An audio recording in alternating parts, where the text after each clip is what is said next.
Good evening. Good evening, good evening. Hello. Derek Obscure here, live. Scratched up live, actually. Quarter day recordings. You know what it is. Your first stop for hip hop discussion and music production. Derek Obscure, Scratched Up Live. Hip hop discussion. Tonight, we are doing some new music live reactions in 1 minute. Okay, the new albums drop in 1 minute. All right, so we're going to hop right into that. We got a new Big L album. Rest in peace, Big L. New York City hip-hop legend, Big L. My screen is frozen in a really cool way here. Going to capture this. This is not what that cover is supposed to look like, but we got a weird, cool effect going on. Glitch effect happening. So I captured that. Let's see here. But anyways, yeah, the Big L album, and then also a Westside Gunn album. As always, Westside Gunn dropping a Halloween project. This year, it's the Heels Have Eyes series. All right, that Westside has been focusing on. And Heels Have Eyes 3 comes out tonight, supposedly at 11 p.m. Central Time, which is now. So let's check it out. Let's see if we can scoop these projects here. I hope you all are doing well tonight. It's a late one. I know it's been a minute since you've seen me, but you can see, as you can see from behind me, I've been working. Okay, and so the Heels Have Eyes 3 is here. It has arrived on schedule. We can always count on Westside Gunn to drop on schedule as promised, usually. If he's not going to drop on schedule as promised, he usually gives us a heads up, right, in the days leading up to it. But today, he announced this project like yesterday, okay? But it should not be a surprise to anybody that Westside Gunn is dropping on Halloween, because that's what he does every year, for I don't know how long, but for quite a while. for a handful of years now, at least. He has dropped on Halloween. So, we're going to check this one out, as well as the Big L, which I'm wondering if the Big L... I've also got some new music shout-outs that I'm going to highlight, some new music highlights, because it's been a while, you know, been letting the music stack up, as you can see here. These are all new releases, mostly all new releases. Been letting them stack up, and I've got a handful to recommend. Out of all of this, plus more, I've got a handful that are truly worth your time. Okay, a lot of this is filler, a lot of this is fat, a lot of this is maybe not necessarily worth your time, but there are some that I would like to shout out, and I'm probably going to do that quickly before I dive into the Big L or the Westside Gunn. I think I'm going to do Big L first tonight. Here's the Big L project. As promised, Harlem's Finest, Return of the King. I believe this is a mass appeal release. Let me do something real quick. Let's see. Going to restart my music app. And then after all of this new music and music recommendations and all that fun stuff, we've got all sorts of stories to catch up on. We've got a couple of weeks worth of hip hop happenings, you know, things that have gone down in the music industry. As far back as like 10 days ago and as recently as a couple of hours ago. So we're going to cover it all. You know, you can get a preview of what's to come up in the description of this video. But until then, we're going to start off easy, real easy with some music. Now, I've not seen I'm waiting for the Big L to populate. Here it is. Just going to go ahead and delete it and re-add it. I hope you like my background here. I've spent all day putting it together, still unpacking from the move. That's part of why it's, you know, taking a while between streams, because I'm just tired. I'm fucking exhausted. Moving was just a lot. It's stressful. Moving is obviously very stressful. Plus the physical toll. We didn't, you know, hire movers, so just to get everything here was tough in and of itself. And then to unpack and organize and put everything where I want it, it's a lot of work. So I took about a week break of unpacking and everything, and then I started back up again today. Unpacked like at least four boxes. Got a shelf all organized up here with some cool trinkets and whatnot. We're rocking and rolling. Quarter Day Recordings is alive and well, if you were wondering. But yes, streams have, you know, I'm trickling out content these days as opposed to like a nice flood of content, but I'm doing as much as I can here. Just one guy doing it for love of the game. And boy, do I love the game. What am I doing here? I'm looking for, just want to re-add Big L. I think I deleted it.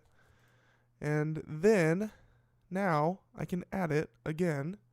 So the full thing is in my library. So on here, we've got Method Man feature. We've got also a Mac Miller feature. That's big. A Jay-Z feature. That's huge. Joe Budden feature. Interesting. Some of these are freestyles from 1998, 1997, 1992. So we've got like a bit of a, what do I call it? Like a stew of, got a nice mix of recordings here. There's a lot of Nas, right? Nas right here at least once. Probably more than once, right? Joey Badass feature. And then some, looks like some old school guys on here. Errol Holden on here a couple times. One Nas feature, which was the single. Okay, so before we get into these two projects, also tonight, there's a lot of music dropping tonight. I'm picking, you know, two of the most pertinent hip-hop releases to listen to tonight, but there's also this Stankonia 25th anniversary that dropped tonight with a bunch of remixes on it and even one new track, 5 minutes long. Speedballin' is the title. This comes out tonight. 25th anniversary, Stankonia by Outkast. Very cool. But yeah, before I do all that, before that, we're going to listen to the new projects, right? But I'm going to give it a little bit of time here. I want to so I made another playlist. Last time I did this, I made a playlist titled, it was on October 12th, so earlier this month. I created a playlist of a group of new albums that I recommend everybody listen to all of the albums. You know, I recommended people listen to these albums. Let me give you a reminder. It was in the stream titled "Listen to These Albums," and these were the albums. And this is like the start of a new format, I guess, of how I want to just do new music recommendations. It's less on a strict time schedule. Like, I'm not doing like new music of the week type thing. I'm just like, once I feel like I have a nice like grouping of new projects that I am really feeling, really connecting with, I'm just gonna give it time for that group of albums to compile, and then I'll share it with you guys. So now it's been a few weeks, been a couple weeks since I did my October 12th group of albums. Now it's October 30th, and I've got a new batch of albums that you need to listen to. A new batch of new albums, okay? A new batch of new albums. Most of them came out like this month. I think one of them came out in September. I didn't catch it until now. It's actually an EP. The rest of them came out in October. Very recently. I guess the rest of them came out within the last 2 weeks, actually. So, in alphabetical order, first up, you need to listen to 1015 by Currency. So this is a continuation of Currency's mixtape or album series, whatever you want to call it, where he does like a month and a day. So usually it's like 10:30 or 7:30 or 8:30, you know, like July 30th or August 30th, you know. He has tons of these. The last couple of these projects have been 15, so he's been dropping, and he drops it on the 30th of the month when it's called 30. These ones are 15, so this came out October 15th. It's called 1015. You get sometimes you get some half-assed tracks. Sometimes you get some really good quality shit. You know, it seems to be just like him clearing his inventory out, you know, whenever it fills up. So this year he's been dropping a lot of these projects. Last couple have been on the 15th of the month, but this one here, October 15th, this one stopped me dead in my tracks. Usually I listen to these, try and catch them all Pokemon style, and they aren't usually blowing me away. I don't really, I'll keep a couple songs here and there, but this one is really shining. It's really shining. I should post some more shit. His vocals are actually evolving at this point, and Currency drops so much music. A lot of it you could argue that a lot of it sounds similar. Maybe hasn't been evolving as a vocalist for a while, but now I'm hearing something. I'm hearing an evolution. I'm looking at it like maturation, if you will, in his vocals. Will this thing stop? And then also, as I scan through this, the beats on this one, I don't know. There's something, in my opinion, there's something special about this one specifically. The whole building, 1015 by Currency. You got to check it out. Some smooth, smoker hip hop. You know what it is. You know what you're getting when you throw on some Currency. But this one's especially shining. Its greatness is especially shining. Okay, next up. We've got a little bit of R&B here. It's the new Daniel Caesar project. Okay, I, in the past, historically have not been the biggest Daniel Caesar fan, I guess. Not that I don't like him, not that I dislike his music or something, but just he hadn't really dropped something that hooked me. But this one is hooking me. Okay, at least more than any other Daniel Caesar project has. The features on this are great. Sampha, Yeba, Blood Orange, Bon Iver. Bon Iver twice on here, actually. And Daniel is just sounding smooth and sensual as hell, as always. He's always had an amazing voice. But I don't know. This one, the tones and the keys and the tones on this one are just really connecting. I'm really connecting with them. Daniel's voice is, like I said, incredible, smooth as butter. So he's always been extremely talented, and that's why I keep coming back. I know he has this amazing raw talent. If you haven't, go check out his Tiny Desk. Right, I think that's one of his, maybe if only his one, if not his only performance I've seen. I think it's this. Yeah, from 2018. Build a website you love. But with Wix. Okay. I wanna check this out real quick.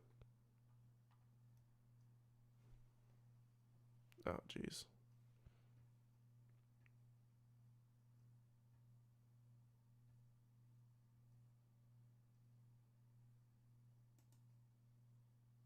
I don't stand in line, I don't pay for clubs, fuck that, yeah. But I'll wait for you, yeah. Yeah, oh yeah, I remember. I don't like to drink, I don't like to think, fuck that, oh, yes. But up under you. Real nice. Okay. But this is aside the point. My shit's going haywire right now. I got kicked off of my laptop, my second screen here. My second display. 1 second. Let me get my shit right.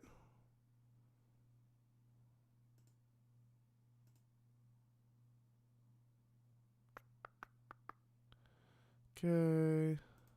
Sound back. There's that. Okay. Anyways.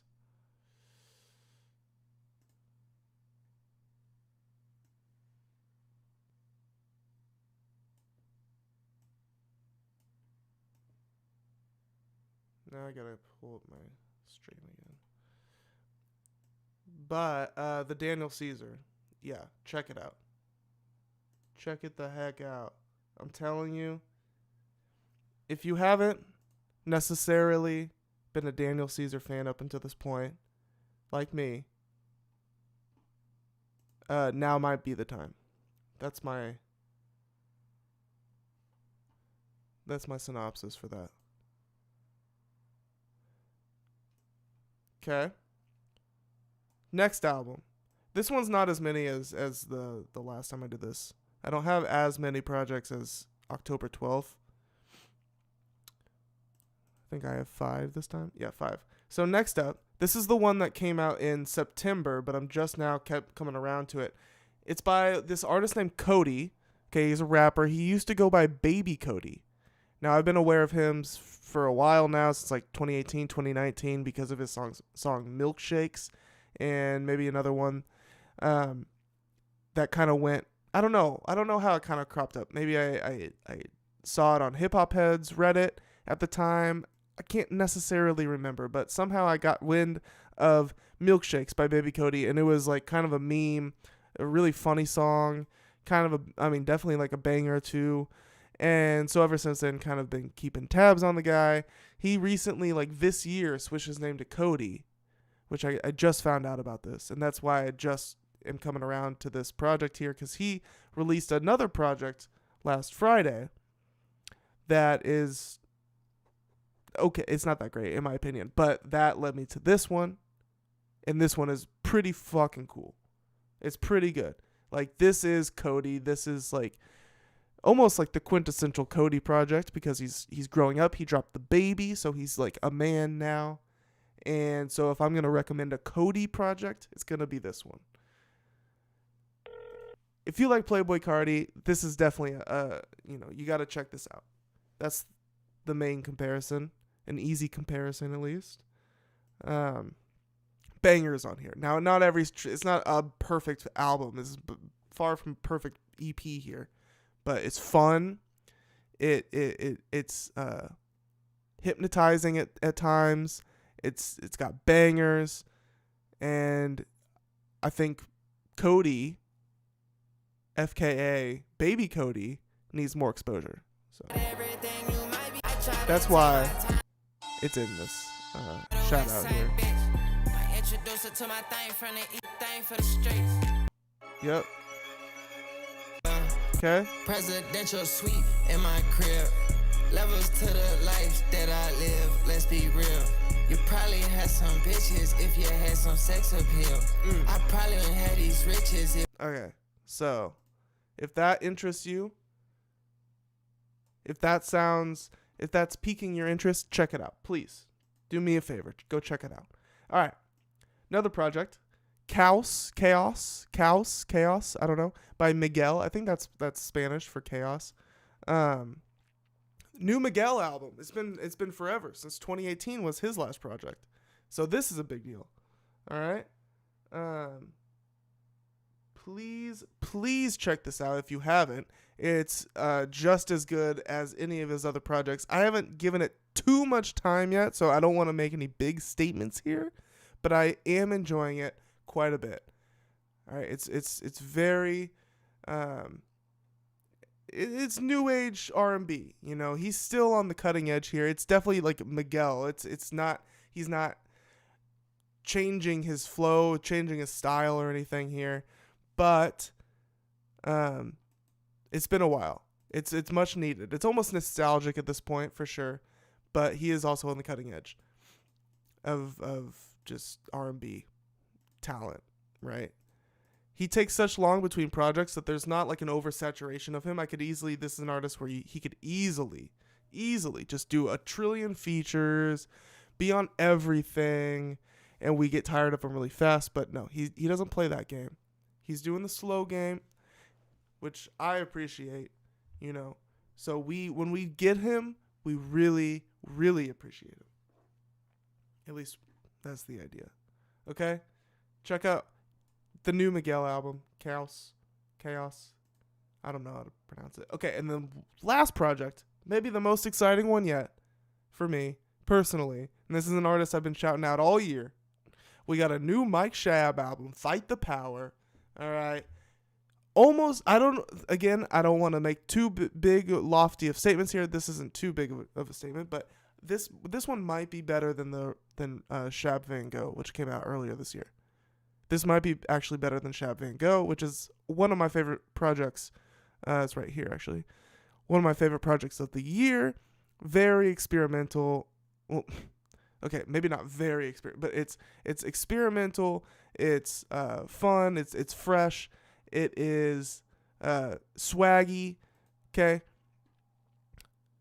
And this new one, Fight the Power, might be even just a bit better. I don't know yet. I don't know. We'll find out. But you got to go check it out for yourself. Mike Shab, if you're not on it, get the hell on it. Okay? Please. And that's it. Okay? That's the 5 projects. So listen to these albums. That's the name of this segment, this recurring segment. Just listen to these albums. Okay? It's just a handful. You know, I listened to way more albums than this in the last 2 weeks since I last talked to you guys. So should be able to handle this. 5 projects, check them out. Those are the Scratched Up Live recommendations. Derek Obscure recommendations of the week. All right. Now let's get to the fun stuff, okay? And yes, we will be talking about BigXthaPlug. That's why that's there. Okay, so let's get to the fun stuff. Let's start with the Big L.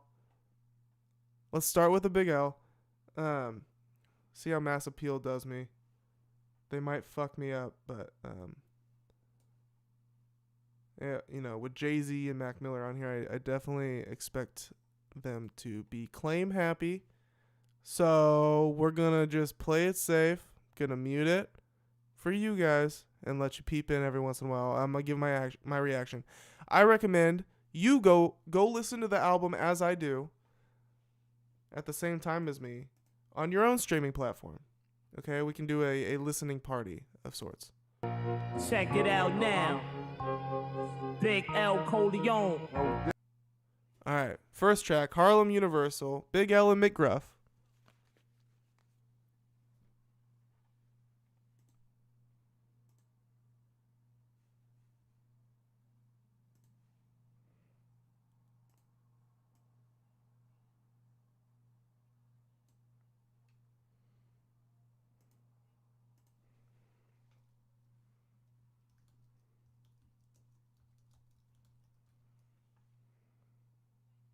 August, late July with tracks that'll make you cry. Hate you die, stop frontin', you got no dough. Might have had, but not no more. You mad cause I knocked your hoe. While cops watch me, I got cats to watch Popo. My block logo, don't need a crew, I rock solo. Oh, with my nigga Gruff, these faggot niggas ain't rich as us. I need chicks to lust, smoke my weed mixed with dust. Go ahead and let your crew soup you up. And the ambulance gonna have to come and scoop you up. Fuck with my last soul, my new shit is going past gold. And if you don't agree, use an asshole. Mark my word, you gon' make me park the bird and spark this herb to homicide, chalk the curve. You heard? I never hesitate to buck my gun. Harlem world, I know where the fuck I'm from. The game of life got ups and downs and ups. Kingpin cats lose their crowns and cuffs. Some get murdered, some get shot. Sold it all, nigga, heroin, cocaine pot. It don't stop, rise to the top. Niggas stop despising my pops. Yeah, I rap, but still got them pies on the block. Bitches I'm looking for lyrics. Size of my rocks, size of my knots. Keep a stash box, ride with them blocks. It's a stick up. All y'all niggas crash the pavement. Pass your chains, pass your rollies, pass your bracelets. Fill them hollow lace tips. Spray.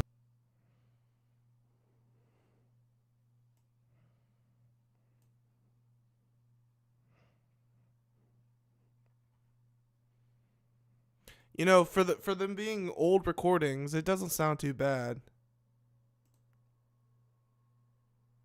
I mean, it certainly sounds like it's recorded in the 90s. And then I guess the McGruff verse, is that what his name is? Yeah, McGruff. I don't know who that is necessarily, probably a friend of Big L's. His verse is like a modern recording, I'm pretty sure. Like, you can tell. Here, let me give you a taster. So you can tell. Listen. This is McGruff, modern recording. Suffering, I'm thug hustling, rushing in. Full, frequency spectrum going on there. And then this is the 90s recording of Big L's verse. Oh. Find it. You mad cause I knocked your hoe. While cops watch me, I got cats to watch Popo. My block low. You can just hear it in the, mic quality. But it works, No tussling. Yeah, it's us again. Stuck you before. Tied your monkey ass up. Took the bucks in the roar. We are. I remember. I mean, McGruff's verse is really good. Big L's verse. Watch me, I got cats to watch Popo. My block logo, don't need a crew, I rock solo. Oh, with my nigga Gruff. The game of life. Park the bird and spark knots. Keep a stash box. I don't know. He says McGruff by name. I'm really curious. I'm just guessing here. I don't know if McGruff's verse is a modern recording or not. It sounds like it is, but maybe I'm wrong. All right, let's go on to the next track here. You Ain't Got a Chance. This was the single featuring Nas, which Nas is kind of the mastermind behind this project. The reason that this project is seeing the light of day is because of Nas. So shout out. Yeah. Big L, Coleon, flamboyant, baby.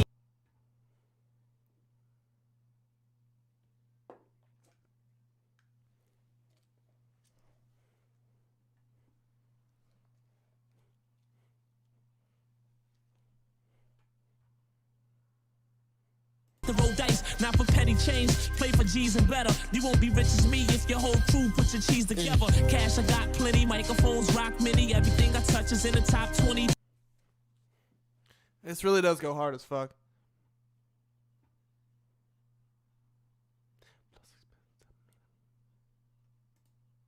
Oops. Bumhole, if a chick lips is jumbo, I want some gumbo. In a nigga mouth is where my gun go. 139 is where I'm from, bro. You know that, I'm just reminding you. Front nail be finding you with shells from my 9 and you. Do traps, that's why nobody's signing you. Ice blinding you, clear as timing you. Waiting to catch you flossing somewhere so we can put you in the coffin and shit. Big L, flamboyant raggers, baby. You know how we do. You ain't got a chance. Flamboyant master You ain't got a chance. Yeah, Big L's verse goes hard as shit. That's Flamboyant master pill. Yeah. You ain't got a chance. Flamboyant master pill. I'm the first in rap to form a venture cap. While y'all research that, I let my seat go back. The first car leader will rap, well after G-rap. My voice on needle and wax gets the devil attacked. I hold your skull with my fingers in your eye sockets. I won't even snitch to God, I'ma die silent. I kept the doors open in them surplus Army stores in 94, enough for certain. Army had like it's war, a firearm, fire Timbs. But this year's the year of disrespectful comparisons. They jack anything on the internet, stupid kinda believing that you believe in chupacabra. Making funny music, it's doo-doo, gaga, brain freeze, stuck face, need agua, palabra. Give your little cute mama the side eye, a fly guy, then get that coochie a drive-by. You don't keep her secure like a side eye. My gun in your head, tell the truth, Nas the monster that live under your bed. 139th Linux Ave, my friend. Miguel was the last of them, I'm glad. Nas really spitting here. Holy shit. Let me rewind it a bit because Nas is rapping like My Beautiful Dark Twisted Fantasy. Like he's rapping on My Beautiful Dark Twisted Fantasy or something. Like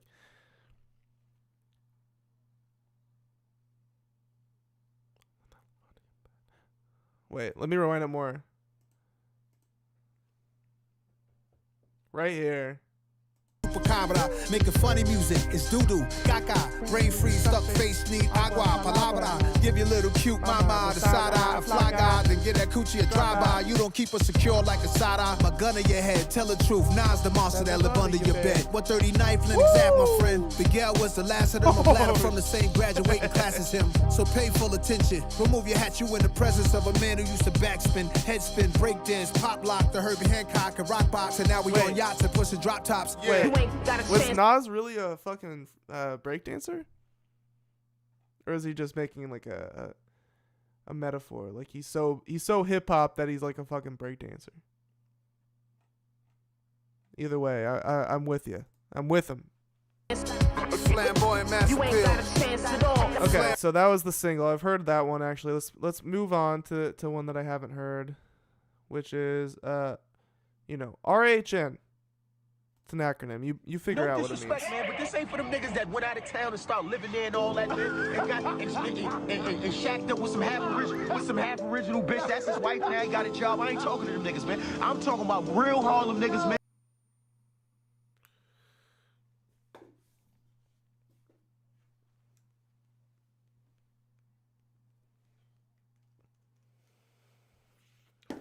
Just talking here.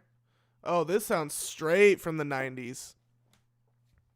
Oh, shit. Okay.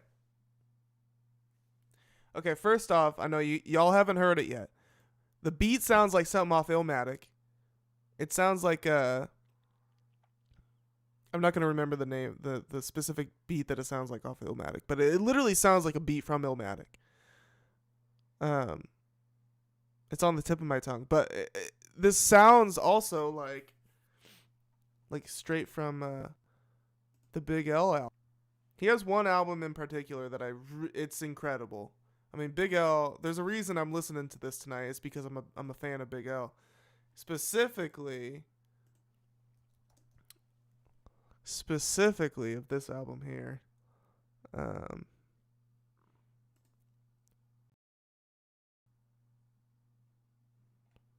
Not the Big Picture, not the Danger. Yeah, this one, Lifestyles of the Poor and Dangerous. Okay, so this sounds like a song straight from this album. Which, if you haven't heard this shit, go check it. I guess first listen to the new one, but then go back and listen to Lifestyles of the Poor and Dangerous. It's incredible. All black. I mean, this album is mean as fuck. It's fucking ruthless, dude. This album is incredibly ruthless, and Big L is such a good rapper. He's so good at writing, and his lyricism is incredible, just so smooth like butter. So let me start this one over, kind That's it. All that staying out of town shit and that. This where you from now and all that. Man, kiss my ass, man. I'm not with none of that, man. That's a fact. This is Harlem shit, man. Quick to call the bullet in a stranger's dome. You should have known not to roam through the danger zone. In Harlem is where the thugs rest. In a slug fest, we sending faggots all the way to heaven like Plug Fresh. Dude, the F-bombs on this shit. It was recorded in a different time. It really was a different time, so it is what it is. But it's pretty funny, you know. Like I said, he was ruthless. He's a ruthless motherfucker in his music, at least. Big L grew up in the slums with greed, known for throwing guns with speed and selling tons of weed, cause I got sons to feed. And it's a must that my toast smokes. I'm not like most folks. Fuck 10s and 20s, I carry ghost notes. And it's a must that I commence the slain. Any fact. Ooh.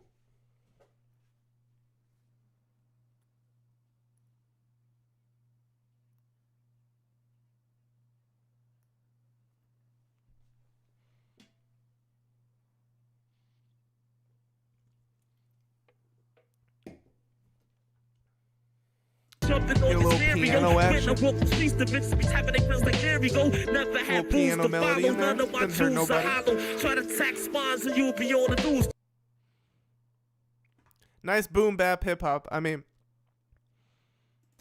if anybody is upset about this posthumous album, you know, I imagine there's gonna be some Big L stands that are not happy with the new posthumous album or feel like it's disrespectful or something. I you know, there's always chatter like that when one of these albums comes out from somebody who's dead. They can eat crow because and in fact I think I've seen something about people complaining about it in the lead up to the album. So they should eat crow now because this song alone is making it worth it. I mean, if you aren't happy about this, I mean, this is as fucking authentic as it gets, you know. At least this song. Maybe the album dives off a cliff. I really hope not. It could though. It very well could, but I have high hopes for this. You know, in the hands of Nas of all people, they got it, bro. They got it. 2025 is the most appropriate time for the posthumous Big L album. It really is.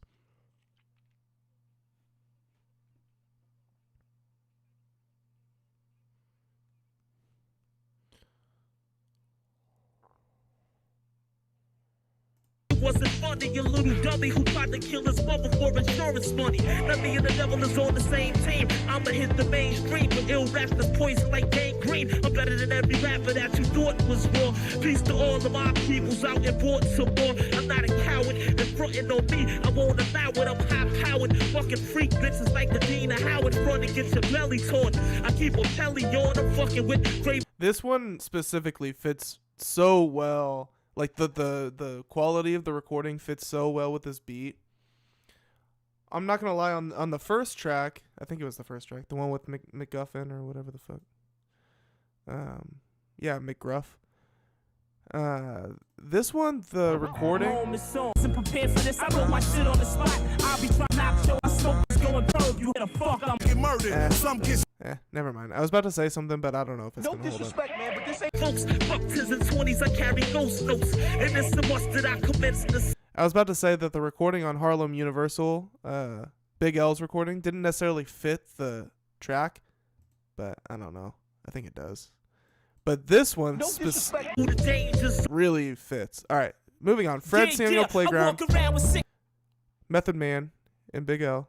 Style, sipping on Cristal, my whole clique style. I'm rich, pal, no more sticks, I'm making hits now. I got chips, pushing luxury whips, Motorola flips, and leaving waitresses with $100 tips. I'm quick to bust a mean nut and some slut. Big L is clean cut with more juice than King Tut. Nigga, I'm rich, strictly dime chicks and 9-6. Am I broke? You out your mind, bitch. Boy, check this, right? Big L used to sell.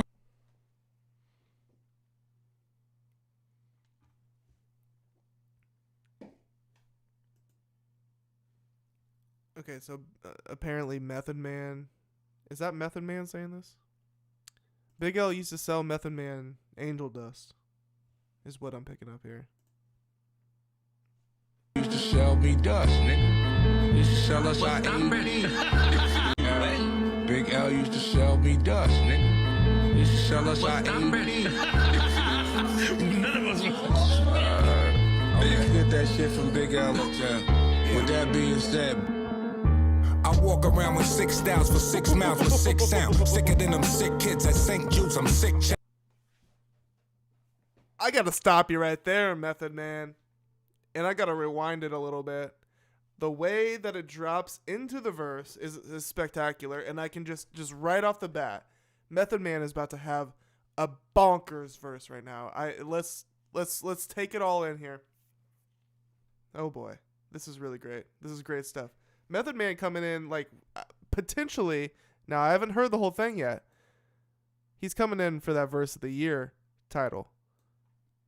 Hip hop verse of the year. Let's check Method Man out here. Mouths with 6 sound, sicker than them sick kids at St. I walk around with 6 styles for 6 mouths with 6 sound. Sicker than them sick kids at St. Jude's. I'm sick child, I skip trial and tribulations. If I skip town, then this crown's no longer undisputed. You would skip now. Click pow, invite a stand-up brother to a sit down. Sit down, the drive's on automatic, ain't no sticks round. This shoddy ain't a shoddy, it's a stick now. This how I draw a line up in the sand before I warn you, put the stick down. Asking how I do it, I'm like this how. Wash them up until it dawned on me. I was finished with them dish towels. To Cal, I need a plate that I can take as well as dish out. It'll cost to get me off my high horse, I need about this mount. No discounts and no more playing discounts. You see me in the streets and I don't speak, you know what this bout. The big route for Big L, I'm smoking on a big ounce. You big out in the chances you put your foot in your big mouth. Dude, that shit was spectacular. Method Man stole the shine on that song. Holy. All right, next track, Big Lee and Reg. That's the name of the song by Big L and Errol Holden. And this is a minute and 30 seconds. Ones 86s with the big bubble Gucci sneakers from the year you first seen Claire Huxtable. Caught him in Short Hills. Okay, we got some Rock Marciano type vibes going on. 10s, probably a couple counterfeits. 210 and apartment 4B felt like Auschwitz. Von Klaus was mine, ain't more military than the fella that's on here. Monty. This is fire.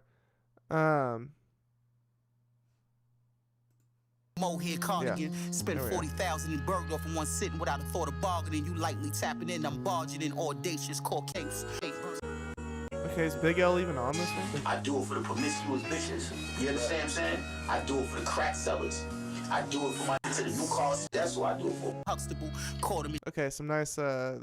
This is akin to jazz, if you ask me. Like this type of, it's very free-form style of rapping. Short Hills, bought a Jacob watch as far as the flow goes. Reminds me of Rock Marciano. I fuck with it. All right, moving on. Big L and Novel, All Alone, Quiet Storm remix. Minute and 22 seconds long. Bust it. I need somebody I can call my own, to call my home, cause basically I'm all alone. Sitting quiet with a phony smile. Used to have friends, but I'm lonely now. And my every morning, noon, and nights are great. And it's kinda hard to live my life this way. I need someone who's true without the games and the funny ways. Someone who can turn my rainy nights into sunny. Very easygoing, nice pace to this beat. I love this the walking pace of this beat. It's very calming. Girl, you flip my shit on arrival. Whatever this BPM is, it's perfect. This BPM is fucking perfect. Rainy nights and sunny days. How you fit, how you lit, make He's walking down the street. Rainy nights and sunny days. Bumping some hip hop. Okay, next track is the Mac Miller track. I'm very excited for that. This is nice.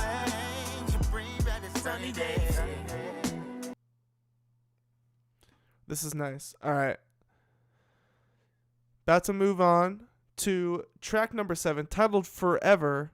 Big L, Mac Miller, Pale J. Mac Miller was famously a big fan of Big L. Has had Big L lyrics tattooed on his body, if I'm not mistaken. And maybe Mac Miller's shouting out Big L was the catalyst to me checking out Big L. It's been a long time since this happened, so I honestly don't even know. But Mac Miller might have been the first time that I even, my white ass even heard of Big L. But I can't quite remember. I wouldn't be surprised. But all right, checking out Forever Very excited for this. Let's take a MC, listen. you know, the first Ooh, rapper. Mac Miller right on the start here. So I'll shut up and play.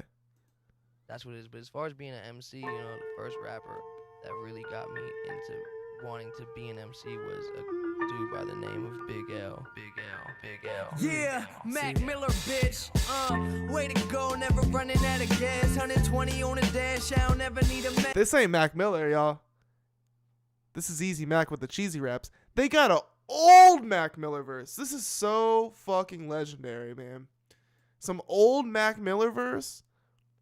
Like teenager Mac Miller. This is like 19-year-old Mac Miller right here. Mac Miller, bitch.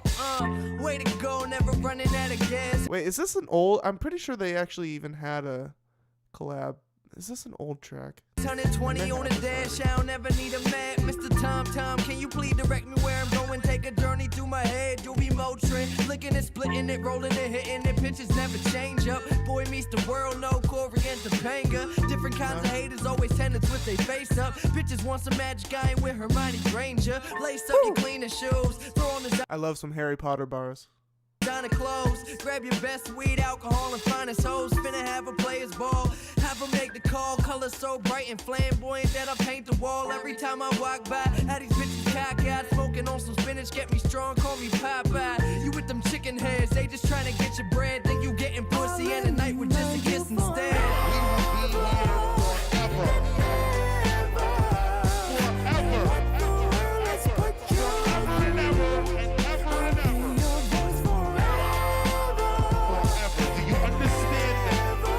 God, this is glorious, man. Rest in peace. Oh my God, it's so sad, man. Rest in peace to Big L and rest in peace to Mac Miller. Crossing paths. Obviously, Big L died before Mac Miller was even born, I think. Maybe not, but still, crossing paths. It only makes sense. It only makes sense. It was written in the stars. Not physically, but spiritually crossing paths through music.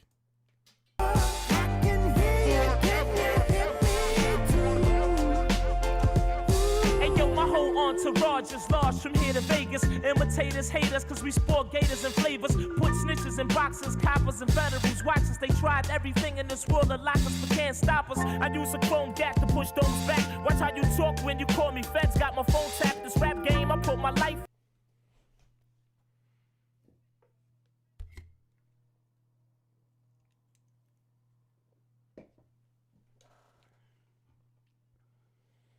From banks I held up, plenty bitch ass niggas, Big L stuck. This is glorious, man. Holy shnikes. This is actually glorious. So far, so good for this Big L project. You know, doing what they can with what they got. They've really pulled something nice. Pulled something nice together here.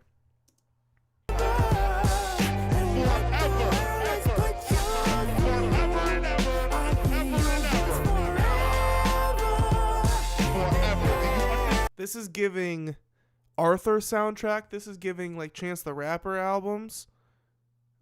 Like this is such a glorious hook for a Big L song. Like he deserves this lush. Maybe I wouldn't even describe it as lush, but just beautiful vocals on this. This is fantastic. Shout out.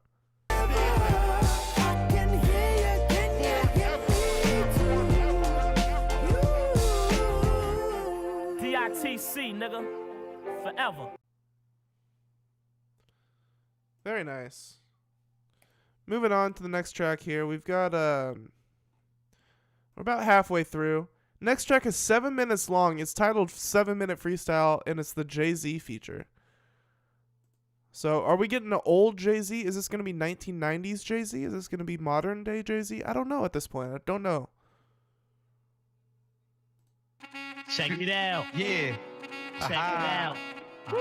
Classic sounding Check it beat. out. Put your here. man on too. You can do it together. Alright. Set it off like this. Check it out. It's too easy. Yo, check it. Yo, I got slugs for snitches. No love for bitches. Putting thugs in ditches with my trigger finger itches. I got a rep to make police jet. Known to get a free sweat. I never beg for pussy like Keith Sweat. It's Big L, slow hell no. Bitches get fucked on the roof when I ain't got no hotel dough. I'm known for yoking japs and beating them with smoking gats. Leaving token blacks with broken backs and open caps. So with that bullshit, step to the rear, son. The last thing you want with Big L is a fair one. Cause in the street brawl, I strike men like lightning. You seen what happened in my last fight, friend? I then I beat kids with lead pipes. I leave trails of dead mice. This is instantly classic. This is, oh my god. So I was born in 1996, so I didn't experience the 90s while it was happening, but I reached a point in my, hip hop discovery, growing, evolving as a hip hop fan. I reached a point early where I was going back and discovering all of this 90s music.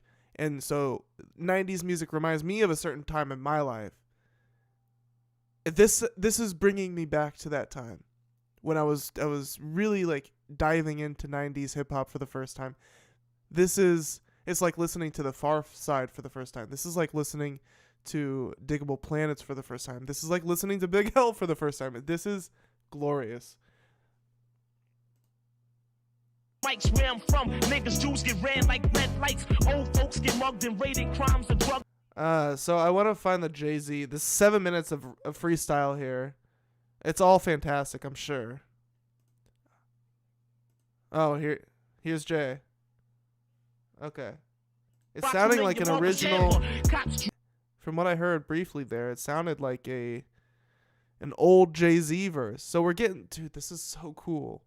We got like old Mac Miller. I'm pretty sure we're getting like 1990s Jay-Z here. My style clown, so bow down. Word up. Say what? 95 style. I got my man Jay-Z here. Jay-Z. Literally 1995 Jay-Z. This is so cool. Check it out now. Hey yo, brothers can beg, can borrow, still feel sorrow with Jay-Z like Zorro. Get in that ass, better luck tomorrow. Whoa.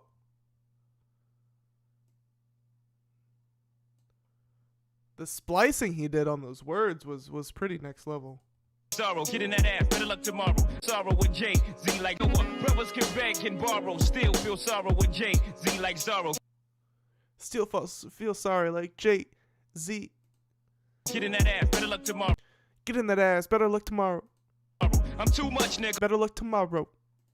So never should you rush. You need to slow down or get your ass toe down. Check it out. I'm too cocky to stop me. You gotta kill me. And when I'm gone, you can still feel me. On the real beat, this shit is eternal. I rock the heavens well. Even if they won't let me in heaven, I raise hell till it's heaven. Recognize the black cat with the 9 lives. Get up off me, nigga. It's bad luck to cross me. I'm popping crystal, shooting game like missiles. Ass projected or holes affected by this style. I'm act like Goldie. Go back like the oldie. But the goodie. Pulling R&B bitches wearing hoodies. They don't be knowing the way I be flowing when I be going. This is too good, man.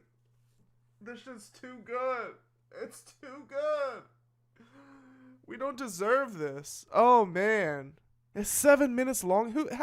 Who's going on for 7 minutes? Just like I'm roughing back to my man. It is a wizard. I'm definitely there to debate 8 digits. Better with L's on the road. They go back and forth for 7 minutes. How was this never released until 2025? My God. Big L was going back and forth with Jay-Z in 1995? I didn't even know. Oh my God. This is amazing. Shout out Nas. Shout out Mass Appeal for giving this to the people, for figuring out how to get this to the people. All right. Next track, we gotta move on. I could sit in that track for 7 full minutes, but Doo Wop Freestyle 1999, Big L and Joe Budden of all people. Let's take a listen. Late enough to where his talent that's Joe still can stand toe to toe with anybody type of. Sucking it's like I'm allergic to not fucking. That nigga just it's like rock hard. My point across, ready to kill, ready to right. Yeah. Okay, so Joe doesn't rap. He just has this little intro thing. Okay. L late enough to where his talent still can stand toe to toe with anybody else's anybody else's body of work, bar for bar. Anyway, bar for bar, easily one of the greatest we ever saw. Yeah, it's awesome to see Big L get his flowers posthumously, and you know, this late in the game in 2025. It's nice to see for sure. Yeah. The people, you know, people don't talk about Big L like they talk about Biggie or Tupac. He didn't make as big of a splash culturally, but in hip hop, you know, musically, Big L is fantastic. So it's only right. He had a different type of delivery, a different type of aggression. Like you could. He really did. I mean, his shit's like scary. It's like nightmare fuel. Well, that's not even the right way to describe it, because that's like disturbing. He was I keep saying it, but it's so true. He's ruthless with his lyrics. He didn't give a fuck. Hear it. You could hear the hunger.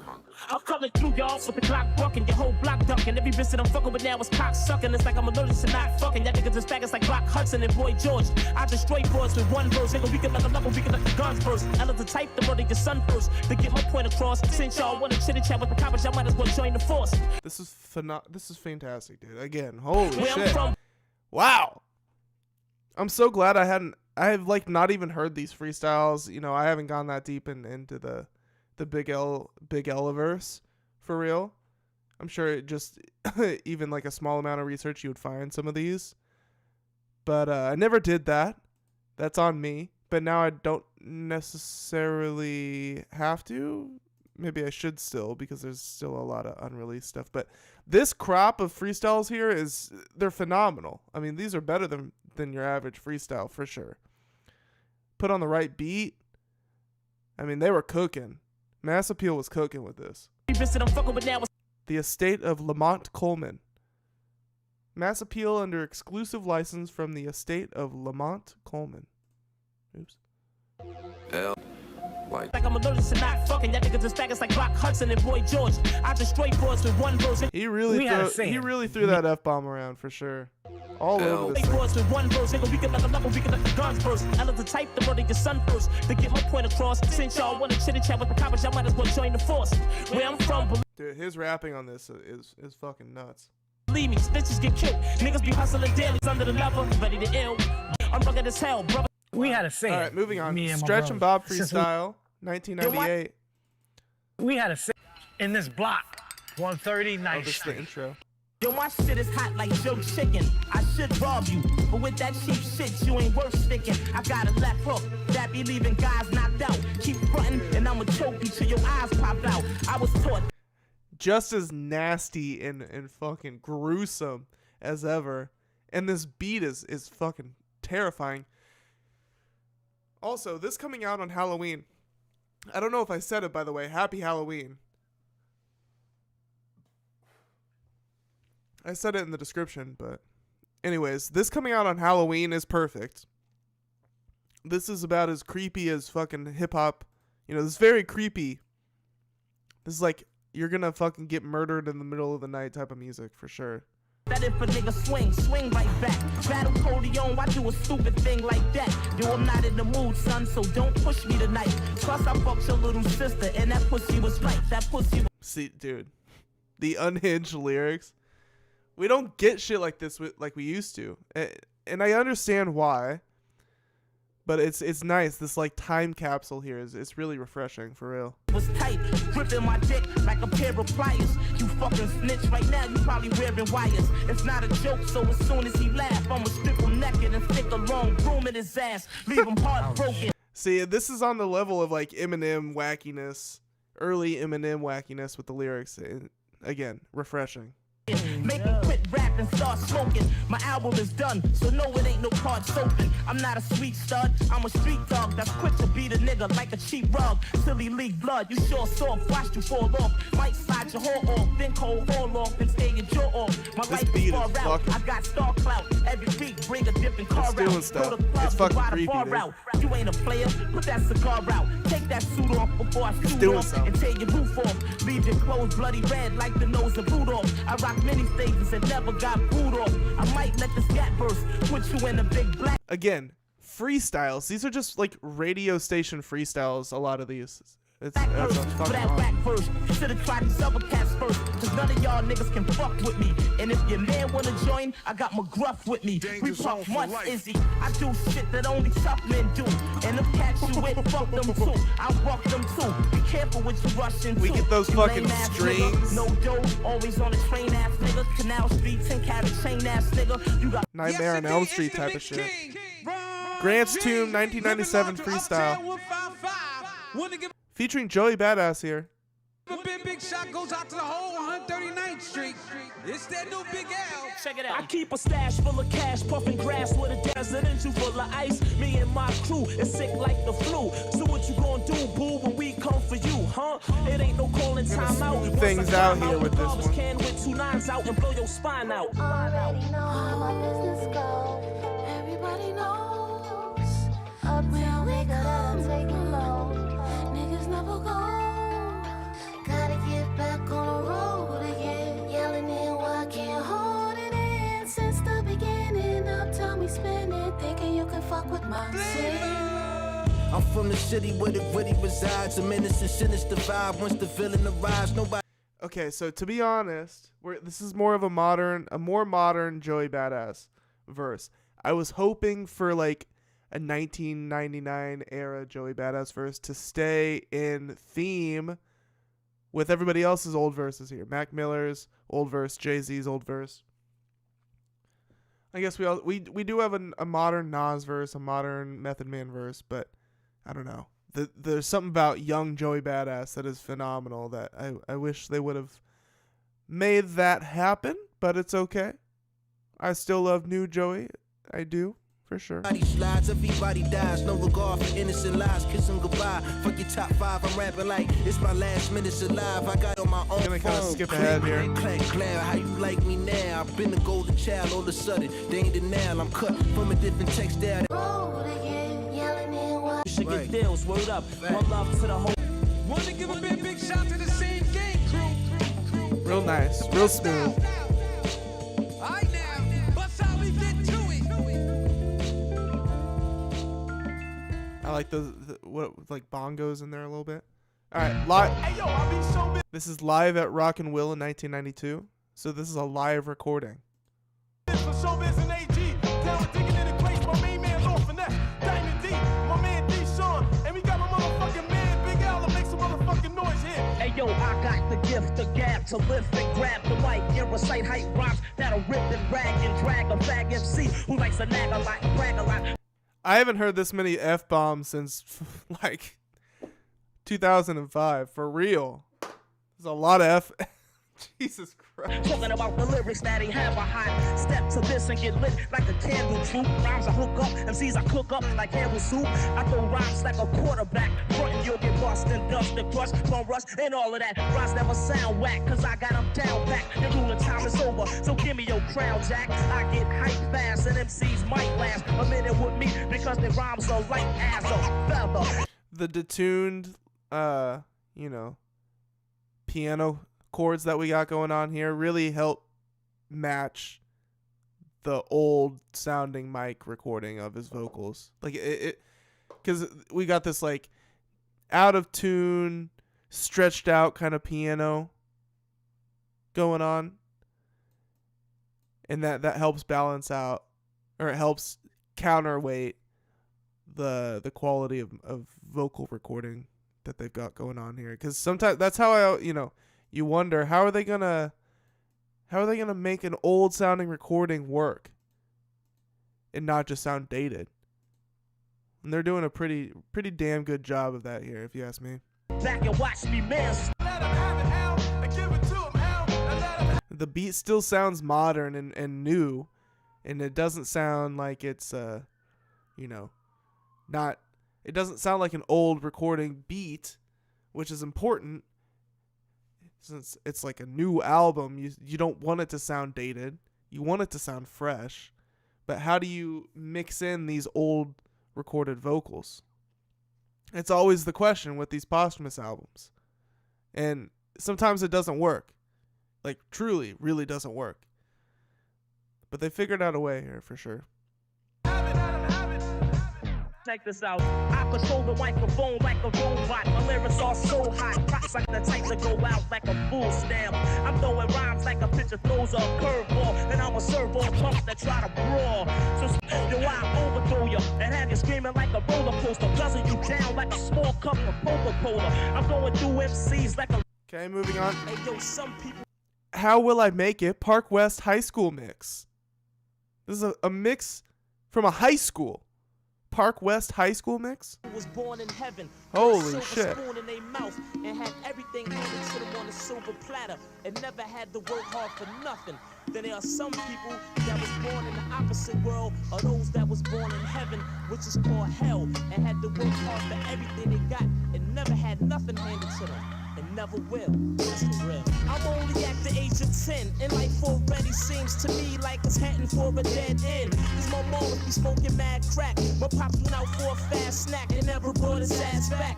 Nobody knows how I feel. It's quite ill, cause I had to steal. Again, this song here is giving me like just deep nostalgia for like when I was first listening to hip hop. This beat is reminding me, no shit, it's reminding me of listening to some early Mac Miller in high school. Or maybe even some early Wiz Khalifa or something.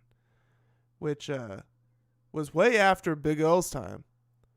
But they, you know, Mac Miller, Wiz Khalifa, they pull from Big L. They do. And so it's becoming more clear to me now in this moment. It really is. This is phenomenal stuff here. I'm feeling like I was when I was first discovering, or not first discovering hip hop, but first really diving my head in deep into hip hop. Fill my stomach with a nice meal. Too ashamed to walk the streets, wearing the same cheap sneaks and dirty outfits for weeks. Even my holidays got damaged, cause on Christmas I asked Santa for a father and a hot sandwich. I mean, this is an old recording, very early. And it's working. It's working with the beat. I just can't take it. And every day I ask myself, how will I make it? It seems like my life been cursed ever since I was a child. And how will I make it? I won't, that's how. I walk around with a frown. Sometimes I wish music still sounded like this, or I wish people could make music still sound like this. You know, with the technology just doesn't exist anymore. The old technology to make music sound like this is more expensive than probably now than brand new tech. So you just don't hear it anymore. You just don't hear these old crackly recordings, which, you know, isn't going to be right for every situation, but it could be cool to hear that every once in a while. But this is, you know, thank God for posthumous albums, I guess, right? How will I make it? When they're done right. It seems like my life been cursed ever since I was a child. And how will I make it? I won't, that's how. I walk around with a frown. I got no reason to smile. This song's great. This album is fucking fantastic. Moving on, Don and Sasha at Inwood Hill Park. Closing scene. Oh, this is 36 seconds. We all had a lot of them. So that's like a skit interlude type of deal. And then bonus, Put the Mic Down, featuring Fergie Baby and Party Artie. And then in the chat here, Late STS commented saying, I'm like 99% sure the last song is a new Big L verse we've never heard. So keep that possibility in mind as we go in. A bonus track.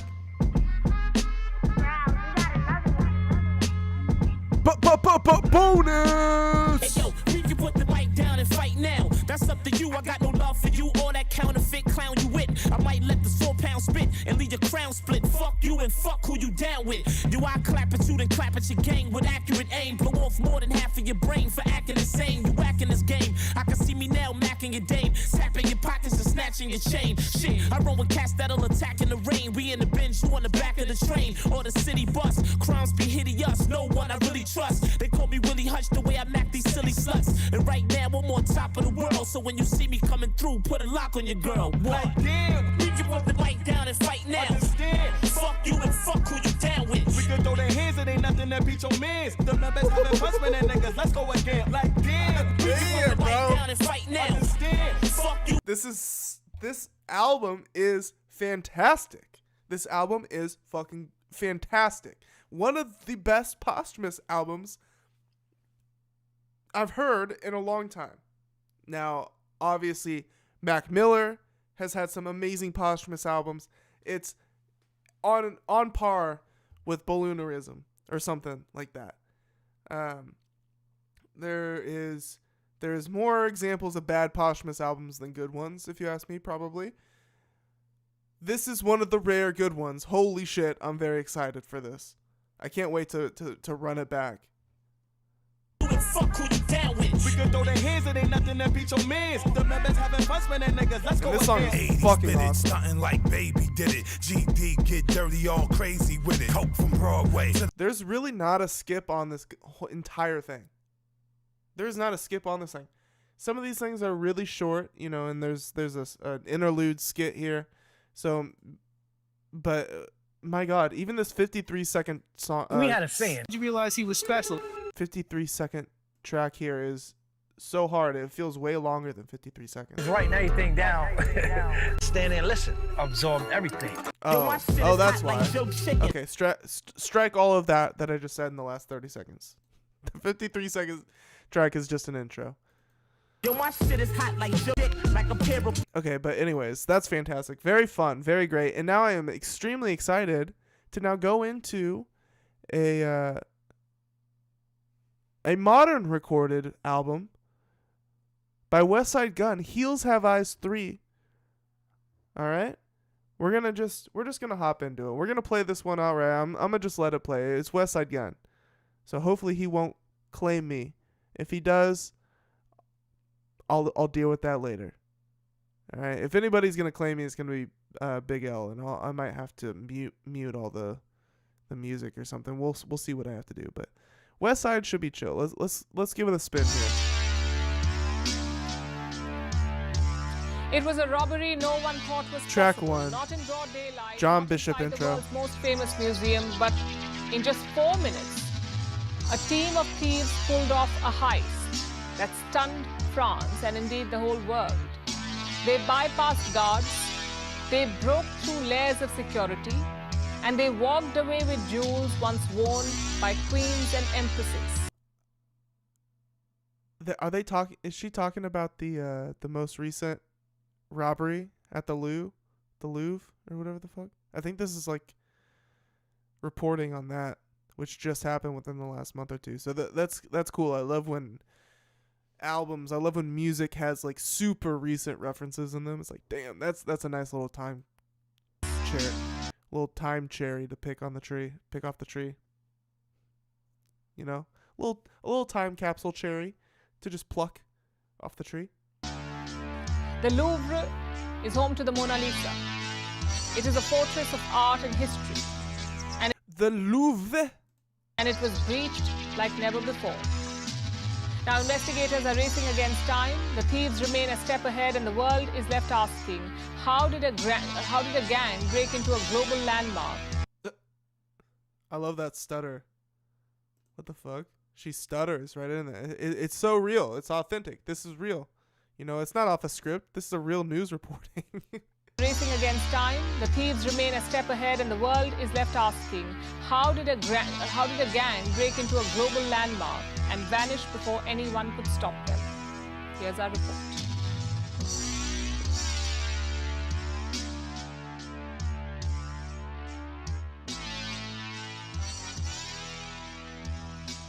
That's a really epic intro, if you ask me. With like it being like current national, current world news.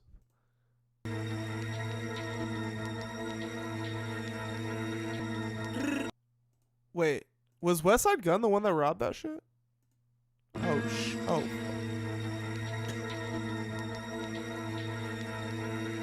Free Rollies featuring Benny the Butcher. Here we go.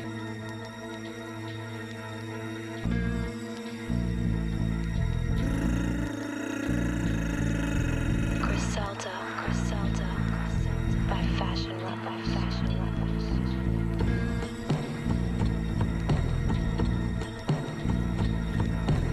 Yeah.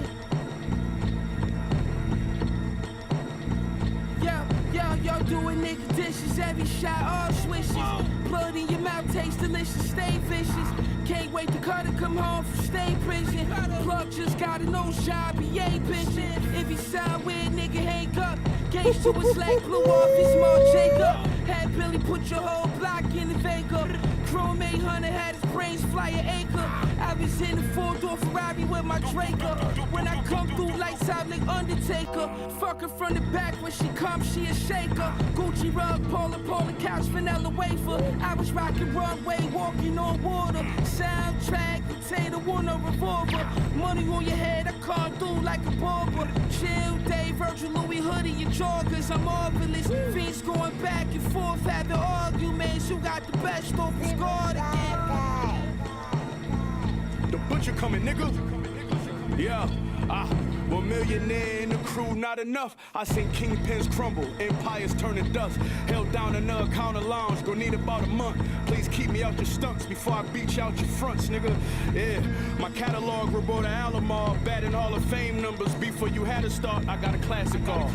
While West was cooking bricks in the air fryer, I was dead by him drying hundreds with their hair dry. Right there. Trench coats, we gotta dress like Russians, even in airports. Rappers get checked like customs. If I'm WWE, then y'all motherfuckers see, they provoke me and then y'all quote me. Low key, y'all should blame the niggas that woke me. When I put another rapper head on the shelf like a trophy. Dark skin, bald head, mama's boy, niggas is Jodies. Good looks and all that free promotion, and thanks for that rollie. It's Butch, nigga.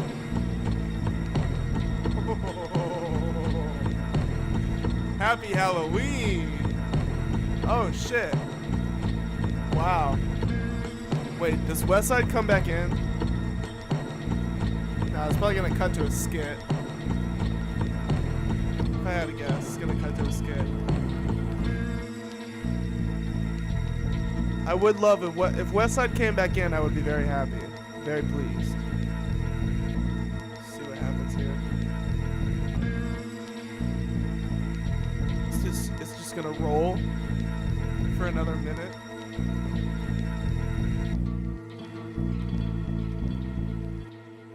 Into a skit.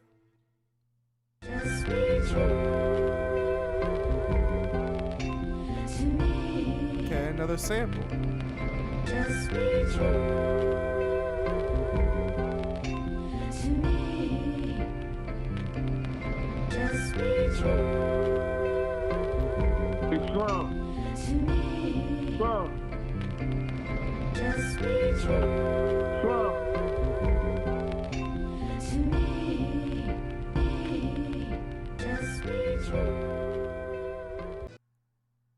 Was he saying Trump in the background? What the fuck was he saying? Trump? I don't know. Hills have eyes. The hills have eyes. Dude, that's his daughter. She's getting older and older and older with every project, huh? She used to be 3 saying Westside Pootie. Now she's like, I don't know. How old is she? I don't know. I honestly don't have a guess, but she's older now, like 8, 9, 10, 11, 12, something like that. Hey yo, OG land is cell praying for immunity. I done show crack cocaine in my whole community. I done cook too. Dude, those synths, that synth sound is so like shiny. That's like, wow, very shiny synth. This is Mankind featuring Stove God Cooks. Birds at once like it's 2 of me. Boxy at the Bills game, 2 million jewelry. Auntie begging for another drum, I'm number 1. Every time I hear album, I get another. Ooh, I like this. There's a lot going on. It's very noisy. There is, oh wow, a lot of very high pitched. I mean, that metallic-y, shiny synth is it's just so bright. Underground king, you niggas can all kiss the ring. With the, the vocal. That, it's all so high pitched and just like intense. I like it. Chippewa, left his brains hanging but by the ring. Balenci had finger gloves, I made the bopper ring. Mr. Everything flip. Psychedelic. Flip rapper, the Dormier. God, dude, Westside, it's amazing. Westside Gunn, he really is coming out on top. You know, not just in terms of Griselda, but in terms of like art rap. You know, we got Tyler, we got Kendrick, I guess, but Kendrick's almost kind of off the art rap shit entirely these days, for real. And you know, Westside, he's kind of the king of this shit now. He really is. The nigga lived here, Beaver Island with a zipper. Looked in the eye. Jay-Z never fucking drops, but he's definitely up there too, for sure. I told that bitch I'm that nigga. Bitch. I got the 26 made back last winter. Prada only made 10 of these, Genovese. Fiends back to back in line like a centipede. I wore my plain rose protect when I'm at the plug. Mickey Mouse on the side.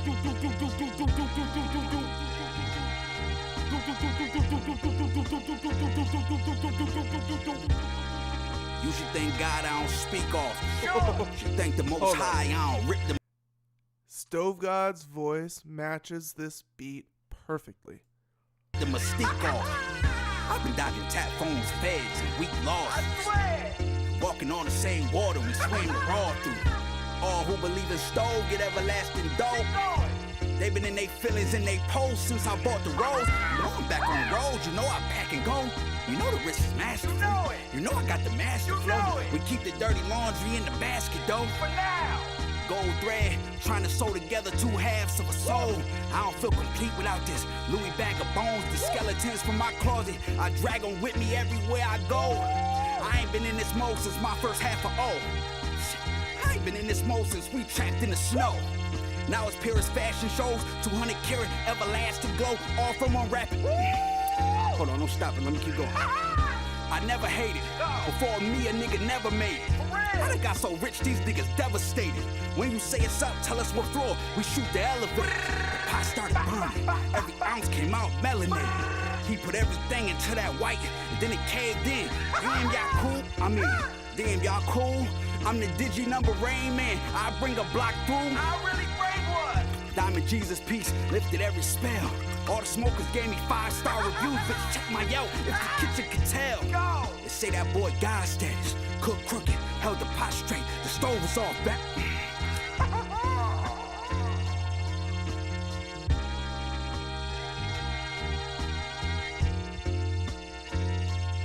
This beat sounds like what I imagine it feels like to be stuck in between two big magnets.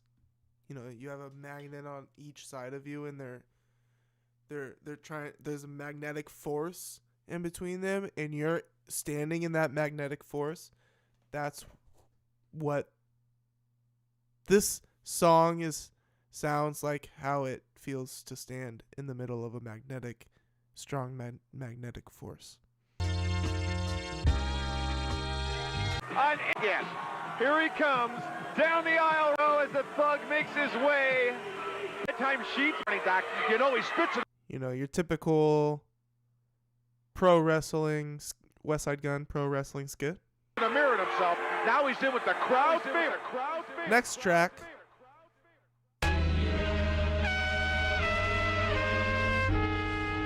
Eddie Bauer. Sounding classic. Hey yo, we ran the spots, had it rain the shot. We haven't gotten a song like this in a minute. This is like classic Westside Gunn. Drumless, just drumless, lush, fucking orchestra sample. This is an orchestra. I don't know. This sounds like it's for like the soundtrack to an old TV show or something. This is classic Westside Gunn. Classic.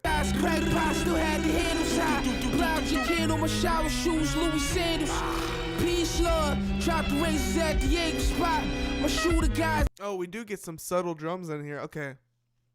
This again, this sounds like early Hitler Wears Hermes Westside Gunn. This sounds like early 2018, 2017, 2016 Westside Gun type shit. God's face stuck in a Yale block. Face numb, spray drums since day one. Take you off the surf from under the sun.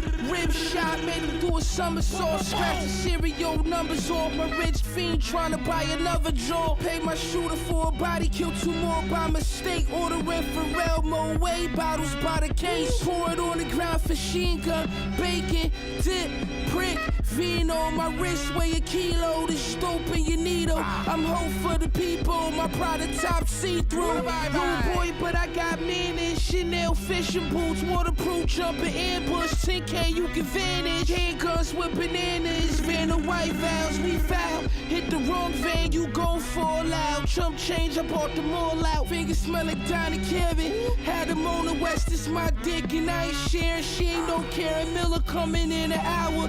Kick the K out the house, proceeded to the shower. Then I got a weird ass text from Eddie Bauer. Said, yo, Karen, my bitch, I got it down you.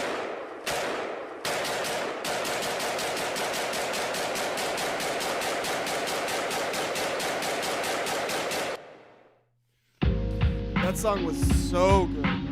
Oh, lordy. That song was so good. Oh my god.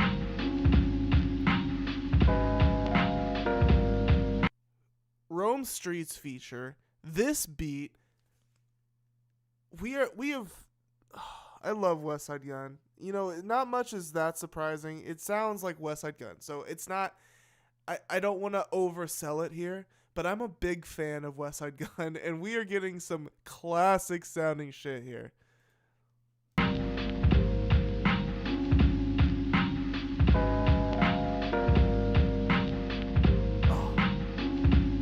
Sample is beautiful.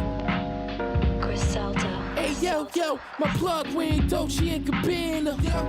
My plug look like Tito Santana. 100 on the arm, sweeping scars. Last nigga came $1 short, got his 2 kids knocked off. I had to reset, Lord Father T-Mac, the whole team vicious. We live by culture, respect. Moral with a story, yo, you dying if you fuck with us.